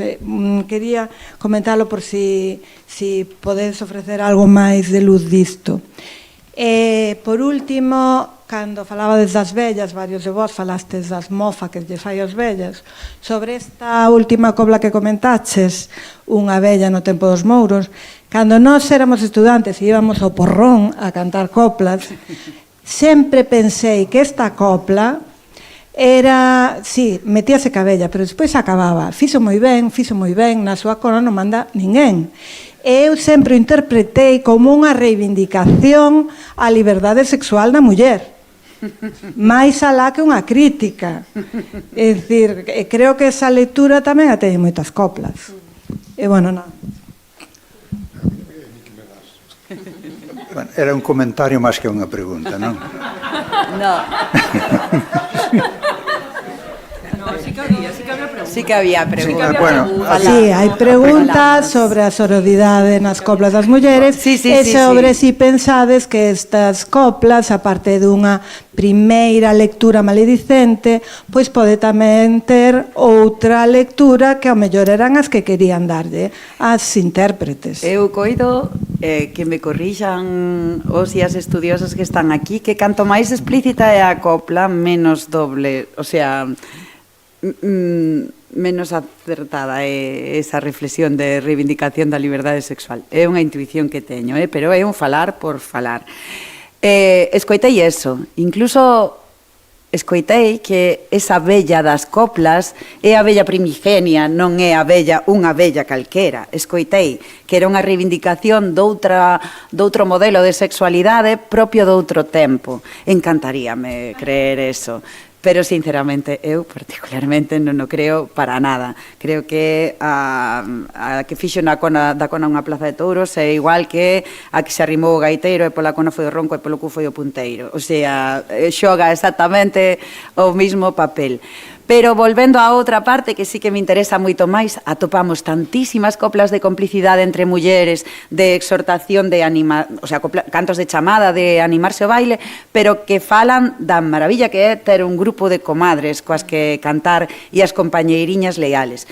E non solamente coplas blancas, que dicen que bonito é este amor que nos temos as compañeiras e canto nos axudamos, sino estes códigos dos que falaba, porque eu decía, a mí sí que me chama a atención que tomen forma de estribillo ou de retrouso algúns destes códigos entre mulleres para manterse a salvo, porque eu é como os leo.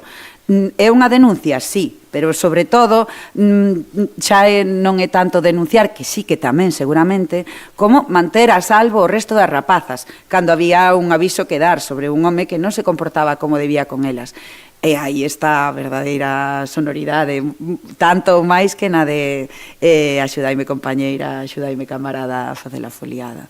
Nos encontramos, de feito, eso, nestes grupos de discusión que, insisto, periódicamente ao longo do ano plantexamos estes temas, a xente vai traendo composicións novas, porque pasou por moitas fases este traballo de revisión do pouso da violencia, a xente trae coplas que atopou, a xente trae coplas que compuxo as mulleres, traen coplas que compuxeron, que bueno, porque tamén pensamos que está ben escoller o que cantamos e temos dereito a escoller a nosa propia narrativa.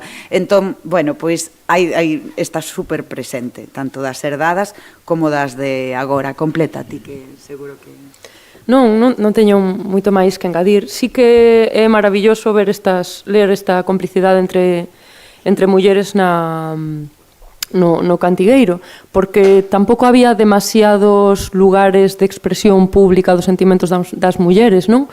Dicir, as cantigas era como un pouco a súa ferramenta de expresión, e atopar aquí ese compañerismo que nos vemos cando imos facer traballo de campo, cando vemos interactuar as mulleres, as cantareiras entre sí, é maravilloso. E hai moitísimas coplas moi fermosas expresando ese compañeirismo entre colegas, pandeireteiras. Esa de Mens que dice, o que diga algo de min ou da miña compañeira, elle de cortar a lingua coa punta da tixeira. Maravilla. Máis preguntas? A ver.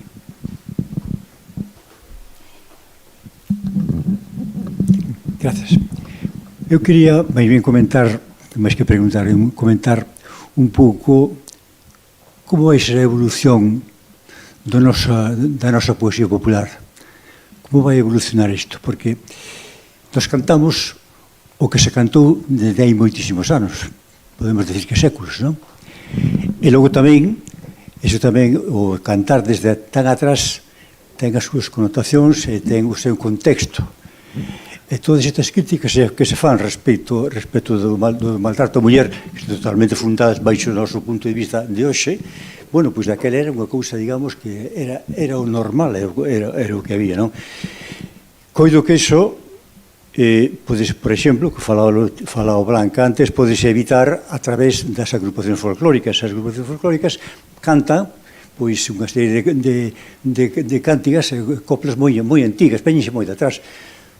Por exemplo, Cantigas da Terra, ou Toxos e Flores, Derrubada, estas asociacións que son as máis antigas, xa cantaban iso daquelo, xa antes da ditadura.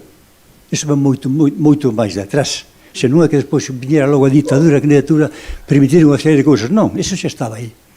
Creo que eso, eu desde o punto de vista político, aí non o vexo. E se estaba a Asociación Femenina, pois a Asociación Femenina recollía o que cantaba e o que bailaba por aí a xente.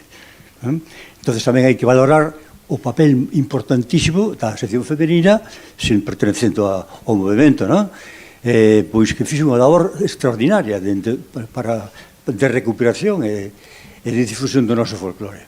Entón, pensando un poquinho como vai evolucionar isto. É dicir, antes, pois, no contexto que se vivía, o mundo ruralizado, pois nas aldeas expresábase pois as vivencias que había.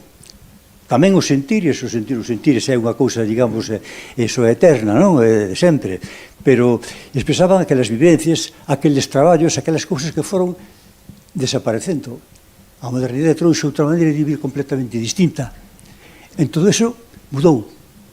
Todo eso mudou. Entonces, digo, como se va actualmente, quen é quen de improvisar? Por exemplo, o tema que falaba antes Fernando, das regueifas, eso sí pode seguir, pero que tamén tuvo unha degeneración moi grande, como el moi ben sabe, non? Porque acabou sendo unha discusións con insultos e cousas así dese tipo.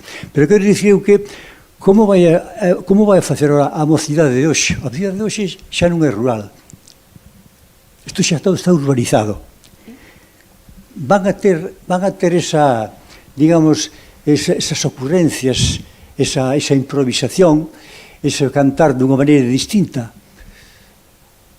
sin recurrir a aquelas cánticas antiguas. Non o vexo nada claro. A ver, eu creo que hai un... Pode ser certo, efectivamente. Hai unha mesa redonda esta tarde sobre o asunto. Creo que é mellor adiar para pola tarde falar dese Belén. Claro que hoxe non cantarlle a unha nena onde has de ir a erva que chei de ir erguer, pois non lle di nada. Pero, bueno, nós podemos cantarle e é bonito, ademais, pero... Sí, claro. Seguro? Bueno, deixámoslo para a tarde porque é un tema que é unha mesa redonda despois. Vale, entón temos que ir xantar.